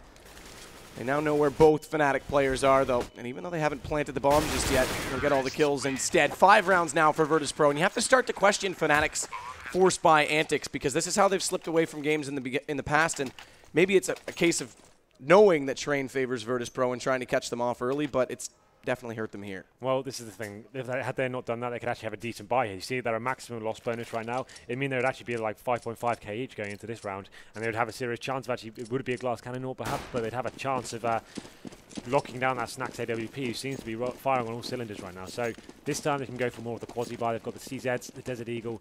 Olaf's got a P250, but not really much they can do. They picked up some HEs to try and stop that early outside push, for example, but now the bomb making its way towards Ivy, and the Fnatic guys just closing in on the key choke points towards outside. Going to be pushing in there as well. Neo, though, looks like he's going to get this kill onto Olofmeister just to spot the leg there, but not going to land the shot just yet. Big grenade, though. JW's getting very close to Taz inside main. He goes down. JW's still on a goose egg right now, by the way, to get his first frag in this round, and now they'll walk in through Ivy. Didn't even know that animation was there, actually, that wall that falls out. That was interesting. I didn't know what a goose egg was. Sorry, hockey term. Yeah, 5 and 2. Yeah, Neo's walking in. He spot Flusha, but just barely gets him. It looked like he might not as he hit the edge of the train with the AK. Leaves Crims. And building the bank now. This is the other thing with that force buy. They only picked up, what was it, 1 or 2 kills? I'll look back here. 2 kills, 1 kill last round, 2 kills the round before. So with not having guns here, they potentially have all 5 alive and will for Virtus.pro. So not only have they hurt their own economy, they've let it swell for Virtus.pro. Absolutely. And now they go into this with the first real buy. And you can see JW finally gets the AWP out. It's a serious problem for a lot of CT teams, especially on a map like Train. You need to have that AWP being mobile, holding key positions. You can actually face towards upper ramp. You can go towards Ivy. It's a very advantageous weapon to have on this sort of map when you're playing defensive side of D-Train. But Snack's going to be on 9 frags right now, finding opening frags all over the place. Can JW respond? Like he said, yet to find a frag as of yet. So this is a serious chance for him to have a go at this and see what he can do. Flush is going to be going towards the inside bomb site by himself. Now then, JW just watching towards that main entrance. That's normally where Snack comes to play. 3 players for VP heading towards Ivy here. This is aggressive push into main from Fnatic as JW picks up the first frag. And his first frag, yes, importantly, with the AWP, because this Ivy position has been fully in the grasp of Virtus.pro. They've had map control because of it, and this time JW is going to face them. Still 2 players there as Taz and Crims. Play a little game of cat and mouse right now, and Crims may just get out the upper hand. No, Taz gets back with the AK. But the fire's deployed, so he can't walk forward. This will slow Virtus.pro's approach, and now they've got a crossfire set for when Pasha does walk down, and JW's in a very forward position with that AWP, but never doubt JW in an angle like that. See now, 1 minute remaining on the board. T's don't really have many smokes left. Only Taz could be holding so far, and that Snack's going down. It's a huge pick from Pronax. Gives Fnatic the first upper hand in a long time, and Taz will be picking up the AWP. 40 seconds, they need to find a pick right now, but just Pronax stifling play from him. Neo finds him on top of the train there, and now they have a real chance to get out of this. Shots come back in though, and now Fnatic definitely have the lead in the round, but low HP. Pasha trying to get closer, spots 1. It's actually Taz that gets the kill, and Flusha was waiting for Taz, but he's still alive somehow with 20, or rather 34 HP. Yep. AWP in hand, and JW has the same, and he's going to find him first. So it is going to be the 3rd round for Fnatic. They'll split the lead, but they reset the round loss bonus as well. Yeah, absolutely. So JW finally enters into the game on the 9th round, getting 2 AWP picks there. That was absolutely vital. They needed that to lock it down. We saw Taz playing with the 2 CTs towards our main entrance there. Actually, really clever game sense from him. He's actually aware of what's going on. Molotov one of the players out and then killed the other. I thought that was the round tied up for him, but we know Train is his home map. We always are going to see big play from him. But here we go then. Round number 10. VP on 6, Fnatic on 3, and like you said, the money has been reset for Fnatic now, so they're in a precarious position still. They need to start stringing rounds together. They're going to stabilize this economy as they make their way towards that aggressive play towards main again. Oh, the flash blinds everyone. Crims does manage to find the kill first, though. Bialy gets back to Pronax, but Crims is in a very forward position. Smokes let him get away, and somehow he's not spotted, despite the 3 players walked in at once from Virtus.pro. Eventually, Snacks does get him, but now they've got everyone rotated back over onto this A site, and that nearly lines up his teammate. Instead, Flusha just takes them both down. Stumbling over each other gives the man advantage to Fnatic as Pasha pushes forward, recovers the bomb, but needs to get onto this A site quickly. He does have a minute to work with. But I say quickly because the rotation from Flusha is coming through this back alleyway. But they're definitely divided in a way that Pasha could find that pick, but he's not going to look at Flusha pops out. It's the right time. And Fnatic will get back-to-back rounds. There we go. So Fnatic on a very aggressive stance here, going straight up to the Pop Dog and main entrance areas, making sure they're pushing through smokes and not allowing VP to execute properly. VP want the smokes to go down. They want Pasha to go hunting for frags. If Fnatic can be that aggressive and up front and flash the T's as they come out, they don't actually have that chance to even go hunting. So they took the fight to them, and you saw Flusha rotating through here. Fantastic work. T's lining up for him, finds those 2 frags, making it down to the 2-on-1 situation. And Pasha, this is his bread and butter sort of play, going for those lurking frags, but they play very well, synergize, and make sure they go into a 1-2-on-1 situation instead of 2 1-on-1s. So Fnatic, as we said, needed to string a couple of rounds together, and they've done it. And now without that AWP, Snack's going down to 44 HP. Well, that's the thing. Not only have they avoided the full reset of their economy, they're starting to cut away at Virtus.pro's. Like you say, no op this time for them. 10 kills on 3 players, though. They're definitely out-fragging their opponents. The thing is, though, VP have got such a big advantage already. They can actually experiment some of these more simpler plays, going towards inside, simple smokes down, utilizing the players they have. Right now, just going to be trying to get intel towards the inside side. 2 players waiting there. The bomb's going to be over Pop Dog as well, but it seems like we have got 1 CT player towards Pop Dog playing very aggressive once again. It's going to be Crims. Just seeing if you can get some, just hear a footstep or anything, but now the T's making their way back out towards outside, it seems. Still have got some utility, only smoke grenades, so you can see that's how it's affected their bye the last round. Crims is going to wait, and he actually gets gifted, but loses the duel as Neo walks forward, and that will give Virtus.pro the entry they were waiting for. They're all going to go together. BO3 out from main already, flashes himself through. Meets and greets with the flames, though, so has to slow down, but still gets Pronax, who's not sure which angle he had to approach him. BO3's not sure where his teammate was, because a bit of damage done. Regardless, bomb is down, and it's left to just JW and Olof. Snax is going to take flush up. Low HP on 3, as you pointed out, Henry, but they have to save this. Yeah, that was a really nice play from VP. I feel like Crims had to do better there. Like you said, it seemed like that kill was tied up for him. He didn't even check it, missed his spray there, and unfortunately he gets taken down and opened up the map.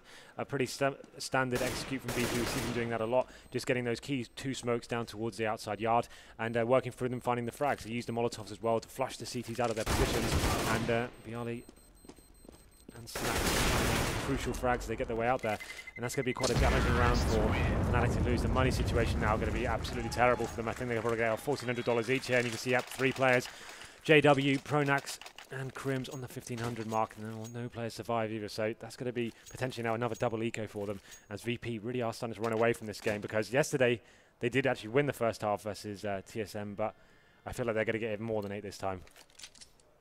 You see now the frag board up, Snacks 12 frags. I mean, the interesting thing about that frag total, by the way, just to point it out, right now there's 27 kills on Fnatic, and 21 of them are from 2 players. Olaf and Flusha doing all the work. The other thing as well, JW's only had kills in 1 round as well. That was the 1 round he got the AWP, and then we're 12 rounds into this game. So we talk about his inconsistency, and now VP making their way into a very set play, just going into inside together, making sure they stick, but all of a sudden Fnatic come to life. Flusha and Olofmeister finding 3 kills. Those exact 2 guys still with all the kills, but these ones are very important with these pistols, giving themselves a great chance. They've both gone. They've both perished. It's left to Crims, Pronax, and JW as the bomb is planted, and JW's going quick to try and get behind them from these tunnels. BO3 nades onto Crims. He only had 6 HP, so no chance of survival. BO3 spots up 1 more, but JW's still approaching. Snax might be aware of it at this time because the timing is such that he's not appeared, and they do figure it out. There we go, got a little bit hairy there. 4 VPs who went the way to inside. We saw kills coming in with the pistols. A Desert Eagle on train can be very deadly with the tight angles and long range you can actually utilize. But now then, Olofmeister actually deciding we can't afford to lose any more rounds here, guys. I would have suggested the double eco in this scenario, but I think they've realized they need to start getting rounds on the board. They could get Famouses and the Mag 7 on the rest of the guys. They're going to rely on Flusha and Olofmeister's the glass cannon orbs and hope it works out for them. It's the replay on the screen of how those frags came to fruition for Fnatic, but this is big. I don't even care what guns they have. They can't play 2v5. I mean, we've seen Crims miss an easy spray at ladder. We've seen Pronax die at quad or hell multiple times, just giving up the site. They need those guys to hit the shot. Same with JW. And the round that he did, remember, with the AWP was the round they won. Well, now it's one of the rounds they won. Very fast play towards backtracks here. Pasha leading the charge. We know how strong his AK is on this map. But Flusha coming into close range. AWP finds 2 frags there and brings a sign of life towards Fnatic. Grimsart chiming in as well. Neo bringing it to the 3-on-2 now. But the Fnatic do have the advantage. It goes down to the 2-on-1. Olofmeister again gets Neo. JW has recovered an AWP, so it's 2 ops in the hands of Fnatic against 1 Virtus.pro player, and that's Taz. Taz on train. It's always fun to watch. He's clutched out so many of these moments before. Now he's going to take down Olaf as well. Gives him a chance to work onto the bomb site. We've got lots of time to do it as well, so he's actually going to slow this play just a little bit. 40 seconds left, but JW, he needs to read this again. Getting in close quarters, trying to find an appropriate angle, and he's actually being smart about this, not overcommitting to the bomb site. Staying in Z connector will allow him to take the pick, and he's actually heard Taz now running from the CT spawn, and Taz is going to spot him first, though no, he actually jumps by, so now JW, if he's stealth enough, can actually catch him off guard, but Taz turns back, JW hits it. What a round that was to win. JW up against the odds there. No kit. AWP on a retake. No intel as to what's going on. As you said, heard the footstep as he was in connector there. And Taz was so aware as well. He saw that both players were so switched on as to what the situation was coming towards them. And somehow JW coming on the corner, hitting that shot. And this is the close range AWP plate from Flusha there. Fantastic stuff from him. And now then, that's the 5th round on the board for Fnatic. Money's still not going to be stable, though, after losing so many men to the Famouses, and Mag 7 coming out once more. Snacks now with the AWP, but so has Neo as well. They're going to be playing a slower game here now. They have been focusing quite heavily on Ivy and trying to get out those backtracks. Didn't work out for them last time, but You see one of those orbs going towards side ID now and seeing whether they can find a pick here. JW is the man that needs to do so. Nade into Pronax, puts him a little lower. He'll play close and let JW get the information in the read, but the flash is caught. JW fires through it regardless, and Olof, meanwhile in the distance, the other side of the map has picked up 1 kill. Taz gets back into him though, so that does mean now Pronax burned alive, but it's back to 3 versus 3. I was going to say it was closer, but now it's dead even as JW is on 28 HP as well. Watch Neo, though, because he's getting good information on the B site right now, all by his lonesome, and Taz is going to potentially react to this as he grabs bomb from main and heads back toward the stairwell into the halls. It's Bialy's task now to at least get 1 more kill, but hold them on the A side as long as possible, and Flush is the first to rotate if he's aware of this. So far, they're not. They do at least find Bialy without him getting a kill, so it gives them the man advantage, but Taz is already on the B site with the bomb going down now, and Neo is staring at the connector, but the timing is set. She looks away and misses the first shot, so now Fnatic can pour into the site with numbers and get closer, but Neo still turns it back. Taz finds 1 more on Flusha. JW, though, walks back out. He's got a chance down to a 1 versus 1. And it's 2 ops against each other. Neo with the HP advantage, and you pointed it, Henry. This is a perfect call. He's got the Molotov, and he doesn't even need to show himself. You can bounce it off the doorway here, and it's so powerful, especially with JW not having a kit. What can you do in this scenario? He hasn't got a kit, hasn't got a smoke to defuse that. Just game over. As soon as I saw Neo have that kit, that was an instant win round for him. And that's a big one to win as well.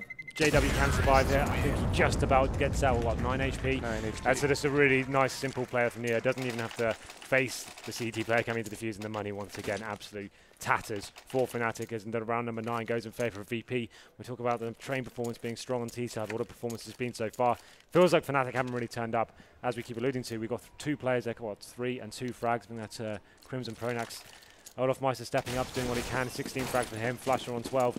The other 3 guys out have been very quiet indeed. Taz on the other side of the map, on the other team, 15 frags, and Bialy on 16. So VP currently heavily in the lead here on the T side. As we go into round number 15, the buy from Fnatic very poor. JW saving his AWP. The rest of the guys on pistol zone. Pronax again will be down in that Ivy position.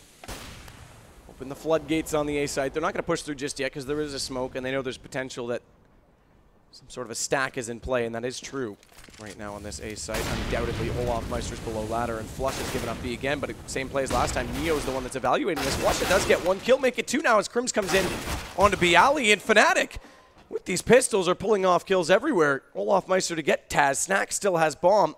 It's another 2 versus 3. Interestingly, though, they've not been able to pick up any guns from this, but now they've picked up the bomb and a rifle. This becomes desperate for Neo. So he does pick up Flusha, as he had the information being deep inside this B site, but he's going to rotate around. Crims is spotted, AK in his hands now as well as he pushed forward to get it, and he's going to hit the shot. 9-6 at half. Well, the disappointing for Fnatic is they actually won the pistol as well, and only got 6 rounds on the board, and so that's a very disappointing half from them. They're definitely on the favoured CT half as well. 6 rounds, I don't think is enough for them, especially how strong we know the VP CT setup can be. It's going to come down to this pistol, whether Fnatic even have a fighting chance of getting back into this one. So that's going to be a huge factor here. The feature matchup on your screen, pretty equal going into this one. Pasha only on 6 frags there. Normally a map like Train, we expect him to be a lot bigger than that one, but I'm just waiting for the teams to ready up at this point. yeah, there's some very quiet Fnatic players. Oh, man, I mean, Olof's top fragging in the entire server right now. Well, that's the thing. Like, they get 6 round the board. It's pretty much down to him and Flusha just going off and doing whatever they can to keep the team alive in this one. But I'm not sure it's going to be enough so far. The other guys need to start stepping up. JW was very quiet for a long time. He stepped up towards the end, got a few kills with that AWP. But well, the rounds he got kills as well were rounds that they did win. Well, that's the thing. So that's why I can forgive him slightly more for his performance. The rounds he is getting kills, they're winning. But the point that I was making as well with that, though, is if he picked up more kills, maybe they would have picked up more rounds. I mean, just the impact that he had, especially playing on the outer site with so much traffic coming through. The way Virtus.pro attacked that outer site is really good to watch as well. All 3 approaches taken. So we saw VP go for a pretty simple inside play on the pistol. A lot of teams do favour the inside bomb side just because you have such high potential of getting the bomb down and making it a difficult situation for the CC to retake. What are Fnatic going to do? They've got 3 sets of armor here, 2 utility players. They will be making their way towards an outside split, perhaps a bomb's going towards ID. So the guys looking like they're just trying to distract towards inside, pull some CTs towards there, and then they can execute. The bomb's just hiding towards side ID. They want the CTs to come check ID. They want to see that aggressive push coming in, and then the CT falls back with no information. Now then, Smoke going down the lower ramp is the full-on fake. You know, they're trying to pull as many CT they can, show some heavy presence. And this could work out for them, but look at this. Pasha is ready for them. Pasha needs to find kills now, though.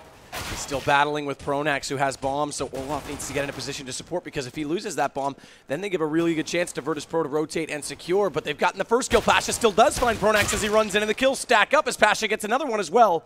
But Crims gets back in, and Olofmeister, as always, gets another kill in this game. So does JW. And again, the rounds JW get kills have been the rounds they've won, as Taz is now in a 1 versus 2, and Crims will close it. Taz is just so aware every time. You can see when he's playing these clutch situations. He reads the game so well. He knows exactly where the T's will be, how they're going to be thinking. That round's not working out for him. But there we go. Fnatic with the fake players I dissected for you as we're going into that one. Smoke's going down in the upper and lower ramp, trying to pull CTs away from the outside bomb site, hiding towards side alleys, so the CTs even going aggressive, can't see the bomb going in. And they go through, they find the frags, comes down to the 2-on-1, and they finish it off. And that's the round they had to win going into this one. So difficult prospect now, considering VP have brought up with the scouts and some upgraded pistols as well. This could be a force buy from them. And then Fnatic with the 3 SMGs. I assume they want to go inside of this one, smoke down and try and keep it close range. But 2 AKs, Crimson and Olofmeister wielding those. Bomb currently is going to be sat towards T-spawn where they're waiting for the aggressive push from the CTs. So 2 pistols in a row for Fnatic. That's the interesting part of this as well. Taz will play on B as always. Get closer to that ramp position, give Neo the chance to rotate back and just be in a better spot to, first off, get distance and range with that scout, but also rotate over to A as soon as he is needed. And slowly but surely, Fnatic are approaching Taz's position. So this Deagle. Which is the thing, they've got the SMGs, right? So this should work out perfectly for them. They can just get in fast, make sure they go frag for frag like this. They should be absolutely fine. Taz shouldn't be able to win this situation. Needs to find the one-hit wonder, but it doesn't work out, and he only finds 1 kill. So they've got the bomb site under control. Snacks will try and do damage, but the Molotov forces him away. Yeah, he's trying to at least take down JW so they can put themselves in safety. Save the guns they have on the CT side, potentially to have more to work in the next round with, but it's not going to matter. Fnatic get it 8-9 now. They're getting back in by keeping this pretty traditional after winning a pistol, but again, Virtus.pro on CT side. I've got a question why VP have to do that buy there. This is getting themselves in the same situation Fnatic did in the first half. You've got such a huge advantage winning the T half, especially 9-6, and you kind of think, well, maybe you should just go into the first gun round, play the percentages, and have that full buy going in and just finish it off instead of having to go for this deficit and the struggle of the first gun round of having the AWP. You're not going to have the full utility, potentially no kits going into this one. So now Fnatic know they can breathe this round. Only going to be 1-2 PT50 on Snacks being purchased here. Fnatic is making their way.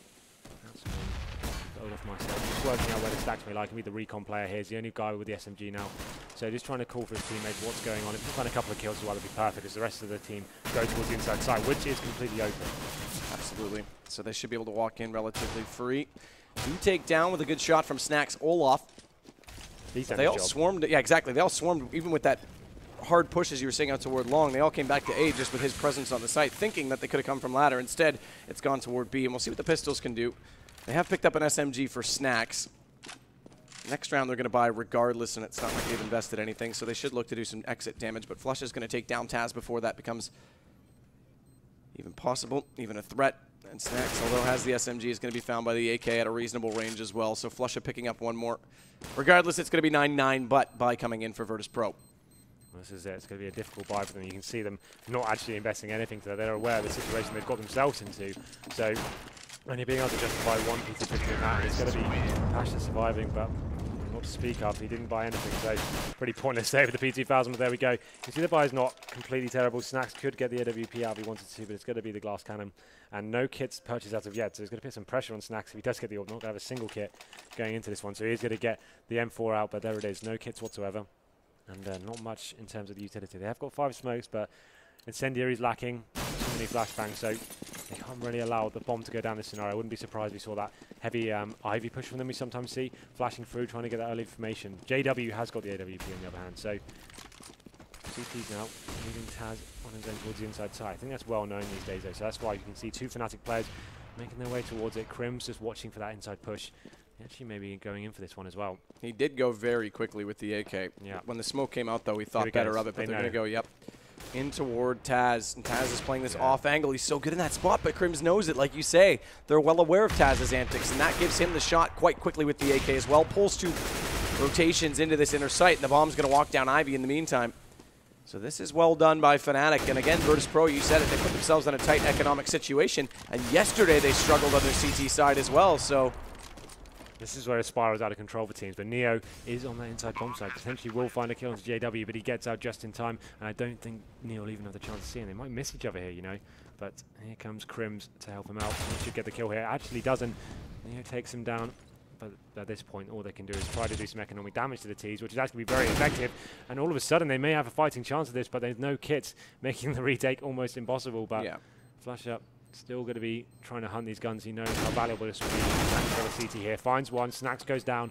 And Neo's just going to be remaining on the upper platform. They're both so low on HP, though. They almost can't afford to push onto Neo because he could take both. He's got one already. Switches to the AWP.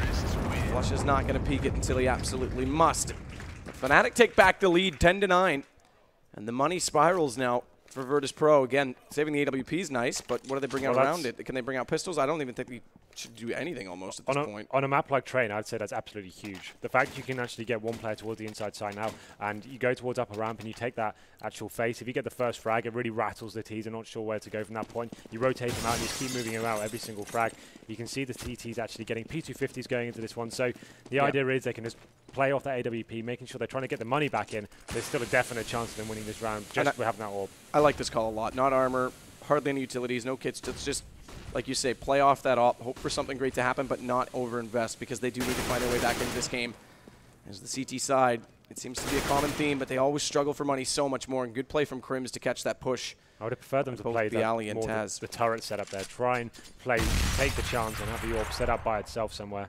But they decided to push the inside, and Crims picking up two vital frags. But here we go then. Neo picks up that AWP kill, bringing it down to a 4-3. And Pasha finds Flusha as well, which means he gets an AK-47, and suddenly it's 3 versus 3. Pasha's got control of quad. JW's walking in, but he takes down Pasha. He actually spots him first, and no armor, no chance. It's just left to them now to plant this bomb. 49 seconds to do so, but Neo is still close enough with this AWP. They've tried to put the Molotov in front of him, but it doesn't go deep enough. So he's got a chance to spot them, and he'll hit Olofmeister midair. Takes down the bomb, not able to hit the second shot. And if he hit that one, what a chance it would have given them to take this round. Instead, it's all on him. Bomb recovered by JW. He's going to try and plant this fast, and as Neo pushes forward, there's still a smoke in front of Crims, so chance for him to find that kill. Manages it with the P250, pushes forward, but Crims is there with the AK.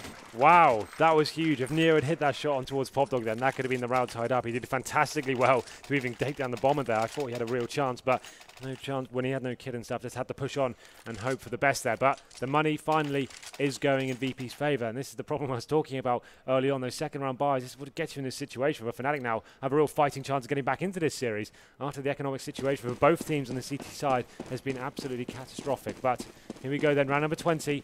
JW's going to have the AWP, but Neo now has as well. So we saw that's great performance from him. Unable to convert that round into a victory, but this time he's going very close to the lower round. But I actually love it when they do this. They're actually reacting to what happened last round with Crims going down the lower round very fast. They're waiting for that to happen again, and this could work out if the bomb does make its way towards the inside side.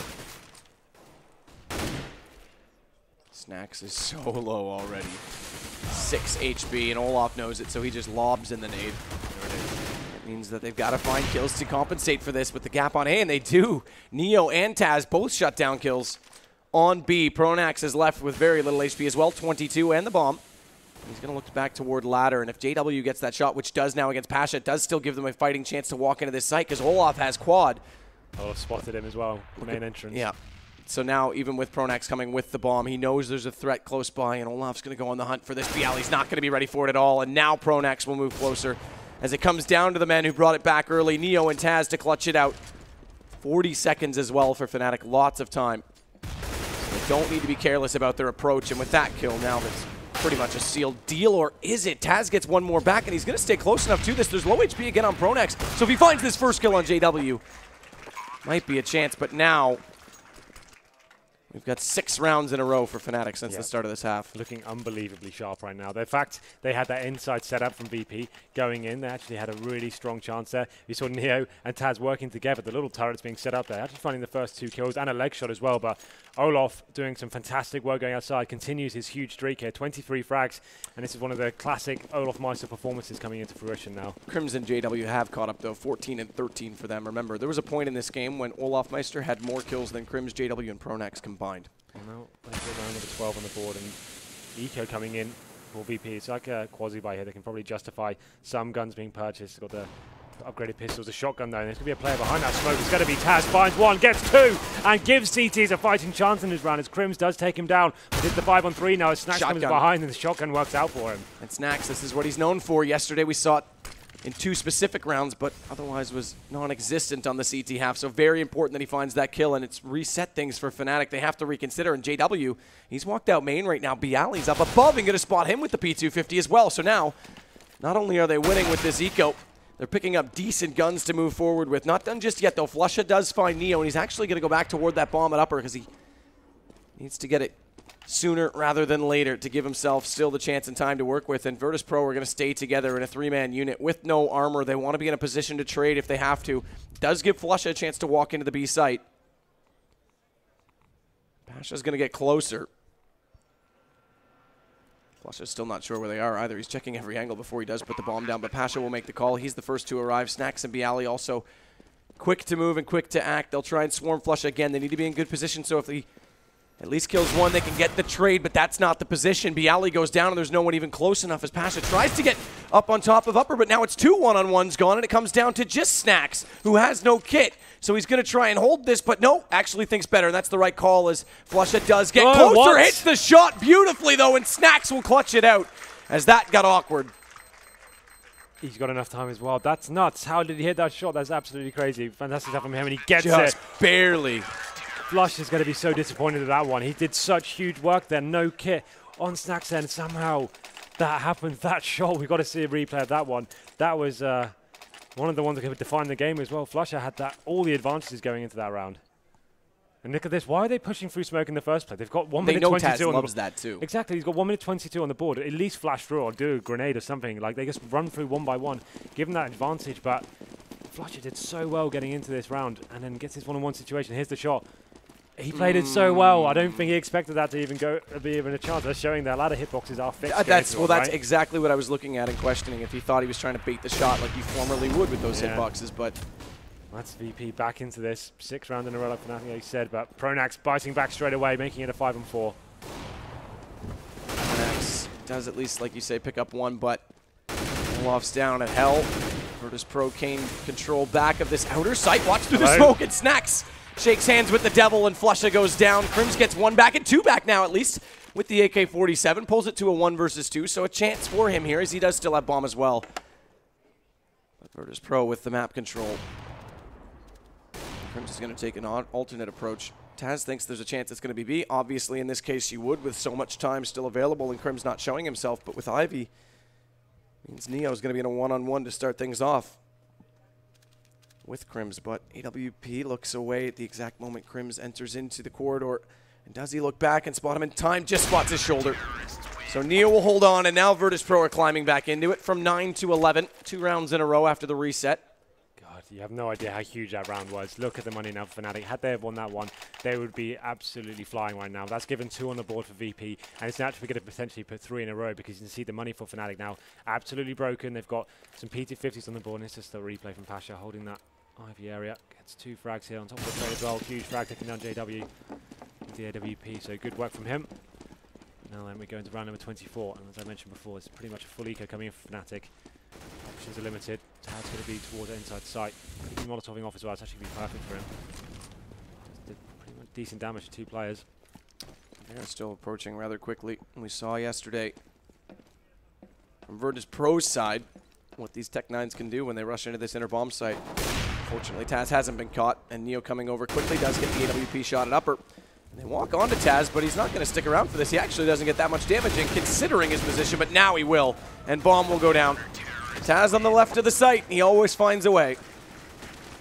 There we go then. So that's the full eco for Fnatic. Didn't get the bomb down that scenario. The money's not going to be great now going into this one. So 12-12, but Fnatic will be buying into this one. Flusha still yet to buy. There is a decent amount of smoke to the T team, but looking at CT guys, 4 rifles for them, Neo on that AWP, and after such a horrible start, that eco win for them really is going to be huge in the grand scheme of the thing, especially on this first map. Let's see how round number 25 goes down. You can see Fnatic do have the opportunity to get the smoke down and do a wall of smoke if they wanted to. Bomb going to be going towards inside. This is towards Ivy. It's going to be the exact same tactic we saw before. full-on fake towards the inside side, get the smokes down, and then try and lurk in. But now then, we can see Pasha tends to be aggressive towards side. He's aware. He's the king of these lurk positions on train, so you have to wake up pretty early in the morning to catch him out. Nade goes in. That will do good damage onto 2 players. Down with Pronax and down with Olofmeister as well when they walk through. The M4 reigns supreme, but JW does at least get Bialy until Snacks arrives back inside the quad position. Maintains control of the outer site. Needs to be aware that Flush is pushing up on his right, spots him late, but manages to jump away from the damage. And danger until Taz walks back out.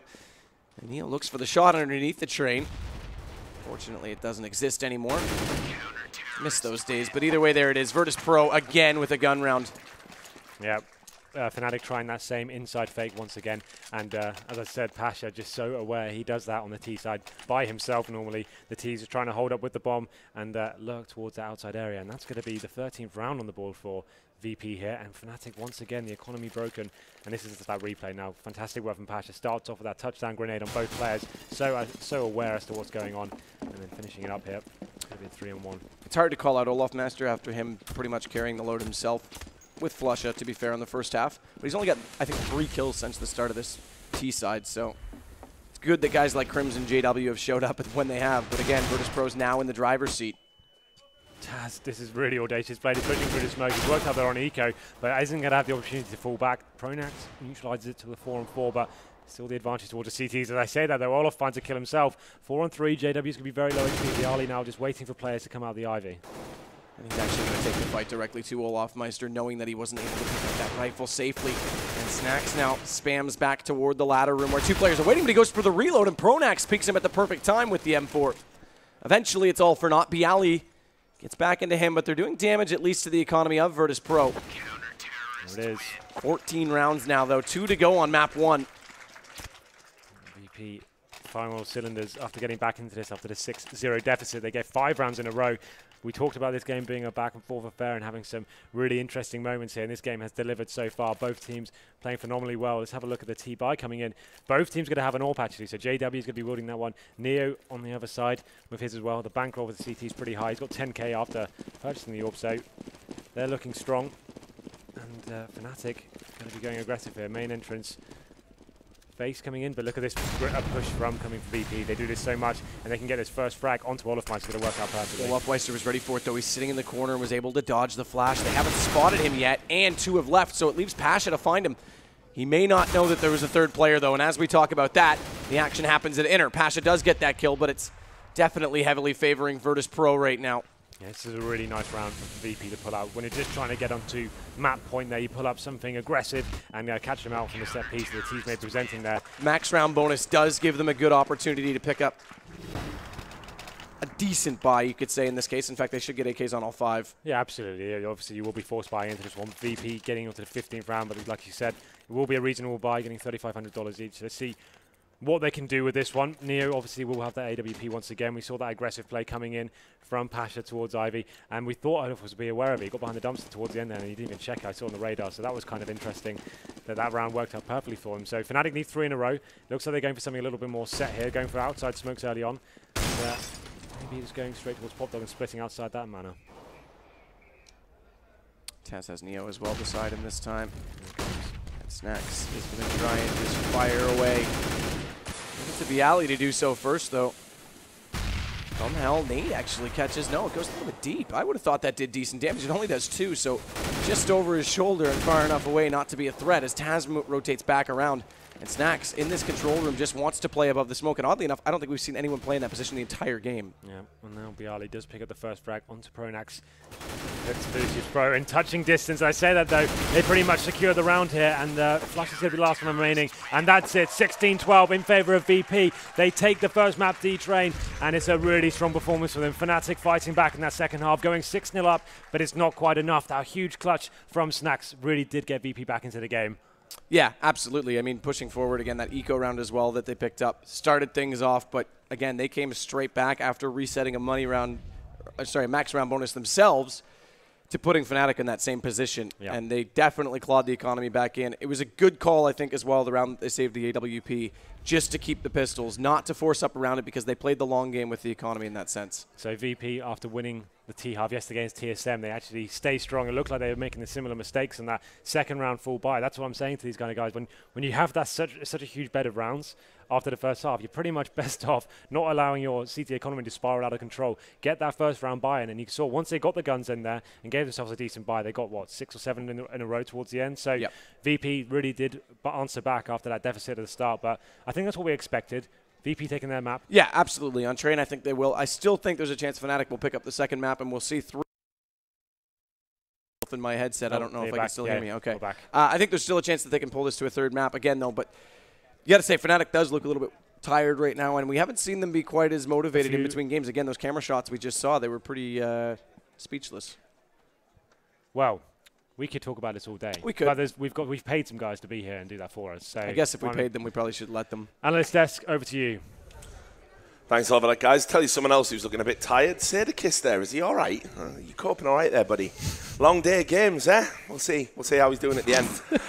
Anyway, people who are feeling fresh and doing quite well for themselves, Virtus.pro. Looked like after a very good T performance, some of the old CT gremlins in the machine were going to be there again. Wheels started coming off. But what was different today, that didn't happen yesterday, they managed to course correct against a very good opponent on train in the form of Fnatic. So they're going to be feeling very good. I mean, what was your take on the game? If you're Fnatic, obviously you're going to be bummed after that.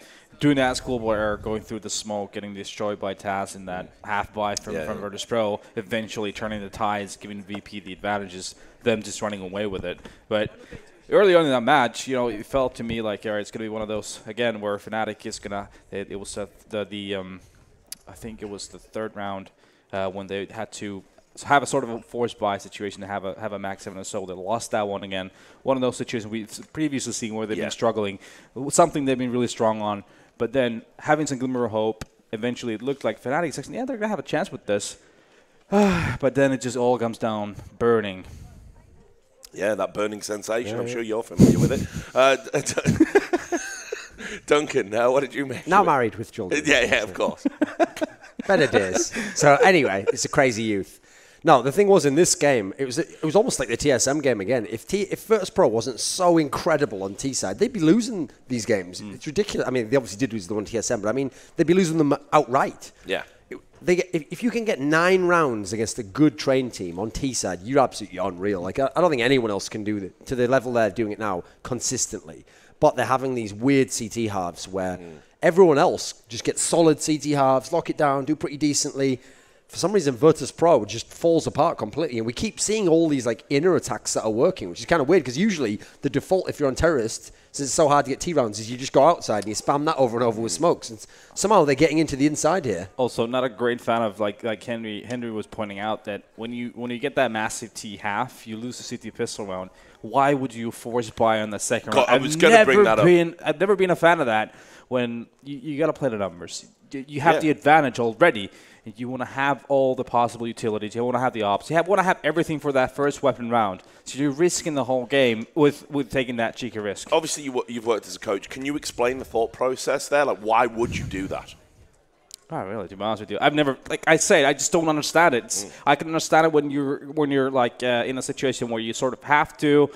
You've had a horrible first half, but when you have to lead, you've done a lot more than you were supposed to. Play the numbers. Be smart about it. You don't need to. You just don't have to. Exactly. You know that's my philosophy, Rich. I do know that. Yeah. So talking of numbers, let's have a look at the scoreboards. Why not? Let's bring it up. Bring up the scores, George does. There we go. No one knows that reference. No one does. No. Anyway. I don't care, mate. Yeah, good. It's my career, in many ways. So you can see, I mean, just again, deficiencies on that Fnatic side in terms of firepower. It's so rare that we're saying that. Flusher was here. Yep. Olofmeister, again, one of his trademark train performances, no problems. But just look at the bodies that have been dropped by Virtus.pro. Every time we ever talk about Fnatic, I always say about Pronix, it's about like God being mouse. It doesn't matter if they don't defrag well. That's not their job. That's because of the in-game leader, though. If Flusher's the in-game leader, well, he's knocking out the park. But what's the point in having Pronax then to contribute 9 kills and apparently not even say anything in that sense, you know? Yeah. Now, you have to say, again on Train, you can see why they're the best Train team. Because, again, Taz is not a star player by any stretch of the imagination, but on this map, he's amazing. He's actually always seems to drop he's legitimately 20 kills. one of the best players in the world on this one map, on the one side. He's absolutely unreal, isn't he? Yeah, I mean, and so many clutches he seems to make as well on this map in particular. But that's sort of the first time we've seen that sort of parity of scores from Virtus.pro, you know, in this tournament. Yesterday, it was all about Pasha and him putting up big numbers and some of his teammates lagging behind. When you've got 4 players on over 20 kills, this is, you know, a very, very good sign moving forward. And, of course, you can just see Fnatic have just been outgunned here. You don't really get to say that very often. Well, no, that's also what shows you that VP should have been able to win this map very easily because their kill numbers are out of the absolutely off the charts. Fnatic's is barely there, but that's because Fnatic's winning all those close clutch rounds. On the rounds that VP win, they're just blowing them out completely. So this really should have been like a super strong. It should have been like a 16-8 type win. It should have been like game over. You're never really in the map. You had your chances, especially when you start T-side and you win 9 rounds. That should never be a game getting into double figures for the opponent there. No, definitely not. But again, this has been a factor of Fnatic is they are making these clutch rounds right now, but then losing games against top teams, even with all the God mode clutches. So I don't know. Maybe this is like one of those weird little pre-major slumps. Maybe they are trying out some new things, trying to get some new ideas before the major. To me, that was like vanilla Counter-Strike as much as it can be. Yeah. That was aim battles, just guns blazing, both teams just going by the first pick, then swarming aside, and then see who's the last man alive. So I'm not sure if it was anything. I didn't see any new tricks from the book. It looked pretty normal to me. Yeah, but who knows? So I think we've got some heat maps to bring up as well, if I'm correct. So we can have a look. And again, you can sort of just see it was about that A-bomb site. You know, so many retakes and, like you say, just spamming that outside and actually getting in there. Was anything else you observed? Anything that was a little bit strange? Look at this one here. So when you have the guys from VP, look at all this heat map here. Nothing. Absolutely nothing there. Nothing going on there. That's usually a spot that like JW's always around here. Right. Olofmeister's going there constantly, but really no action there whatsoever. Instead, you see even more in the middle parts of the bomb site over here for Virtus.pro. They're getting super deep in. The Fnatic guys, you either just die there. There's nothing inside the site, you know. Yeah. So I actually think in general that just shows for VP. That's how amazing they are on T side. Yeah. In this site, they're getting right in there. There's not people dying up here. Yeah. They are getting that execute, play to perfection, and getting into that bomb site every time. It won't be a surprise, I don't think. I mean, there were actually perhaps 1 or 2 names you could have picked out as MVP. We're going to bring that up for you now, and this was our choice. Maybe you do feel differently at home, but I thought Snacks really stood out. He had the kills and he had the clutches, had assists. Yeah, I mean, that headshot on Flusha in the 101 in that particular round I pointed out first was just, you know, one of those things. Well, it makes such a huge difference. And, you know, we've talked about how he wasn't really a factor, you know, in this tournament up until this point. He sort of saved it for when it matters. But recently, with yesterday sort of been, and the day before being kind of an exception, he has been in great form. He's back to his best. You know, ESL Dubai, best player at that event by a country mile. It was unbelievable. So hoping he can carry that form forward. He's always a great player to watch when he's on form like that. Anyway, so now Fnatic, they've got their map coming up, Dust 2. And this is sort of the perennial ban, you know, for Virtus.pro. They always try and avoid it where possible. Fearing the cobblestone, that's how they've ended up here. On Dust 2. What's weird is it's always been a map they've been bad at. If you even think way back to the NIP days of 2014 with the old Flaren lineup, that was back when you could always rely on NIP to be able to beat Virtus.pro on Dust 2 if they played. That would nearly always be like the 3rd map in the series. So they've never liked the map for some reason in CSGO, which is weird because on that particular map, you're going to get into a lot of like retake situations, a lot of like 2-on-2, 3-on-3s. You'd think they'd be able to get to and they've had AWPers in the past. So it's just one of those maps where I think when it's when you're a team as good as Virtus.pro, my theory is if you really wanted to, you could always be at least decent on a map. You could, maybe not the best, but you could always be at least decent. So usually when someone not only isn't that good on a map, but like you say, I don't ever want to play it, that usually says to me that there's just something spooked you at one point in time or got in your head and you just think, oh, it's like a ghost in your own head, like, oh, I'm just not good on that map. And so I think it's like it becomes a self-fulfilling prophecy then. You think, oh, well, we're going to lose that one. I hope we do better this time. And so, like I said, last time they let this through against TSM, I mean, that alone is crazy there. Like, oh, we'll let Dust 2 against TSM. They got spanked 16-3. Yeah. So I don't know what confidence they can have going into this match now against Fnatic. Now, maybe they're thinking, well, Fnatic was a bit lackluster on it earlier in the tournament. Yeah, I mean, they did blow like, what, 9-1, 10-1 lead against TSM on it. And for when you're Fnatic, they're going to be the ones feeling we just totally blew that. They had the upper hand. They were up until that round when they did that huge mistake, going through the smoke, getting destroyed by Taz. They were the one that were actually cruising to the victory. They were the driver's ascendancy, you know, there was easily, but now they lost. This is going to be. We were discussing their focus, their mental strength. Now it's the time. How can they reset? How can they forget about that? Just move on, because they've blown leads previously. Now they screw up this as well. Now it's a real test for them. There's a famous joke, right, that the British comedy figure, I'll call him, Carl Pilkington, he's like a friend of Ricky Gervais's. There's a famous joke he once said. It was only a joke because he's an idiot, which is that he said, you never see an old man eating a Twix. But actually, we just saw Taz right there, so I'm glad we could make that happen for you, Carl.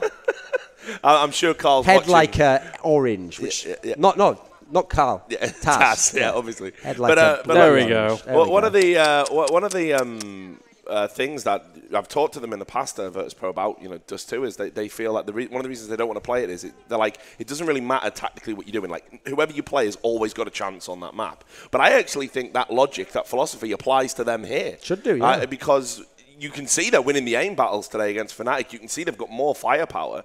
And at the moment, we've talked about how good they are. It's basically them and Envious that just have these godlike T-sides right now. Of all the teams, they're the ones that are really bringing terrorist play to a new level. So, I don't know. I think this could be choppy waters that Fnatic is sailing into, honestly. I don't know about that. I mean, Fnatic was pretty good on VP's pick. I'm thinking this is still going to be a comfortable win for Fnatic.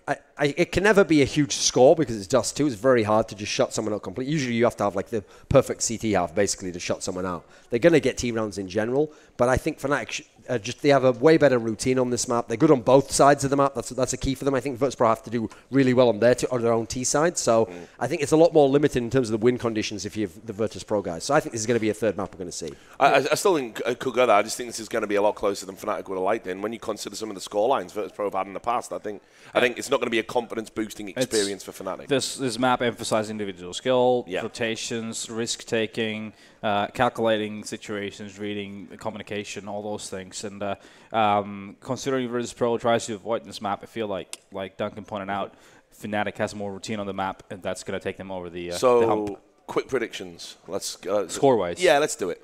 It's going to be like 16-10-ish for Fnatic. Okay, I'll go 16-9. Okay, excellent. Thanks for your thoughts. I think we are ready to get into the game, so that means we've got to throw back to our casters. Apparently, we're going to a quick break first, so we're going to have a break, and then when we do, we're going to come back to our casters and get that second game underway. So don't go too far. This is going to be a cracker. See you soon. Head like an orange.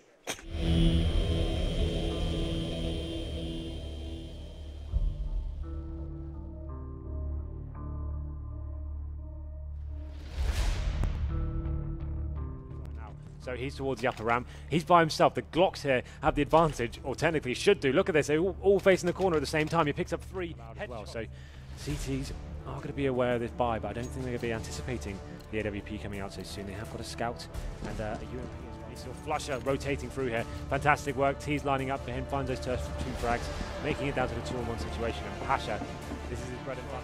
And this is the close range AWP play from Flusher there. Fantastic stuff from him. Way back into this game. The CT side, it seems to be a common theme, but they always struggle for money so much more. And good play from Crims to catch that push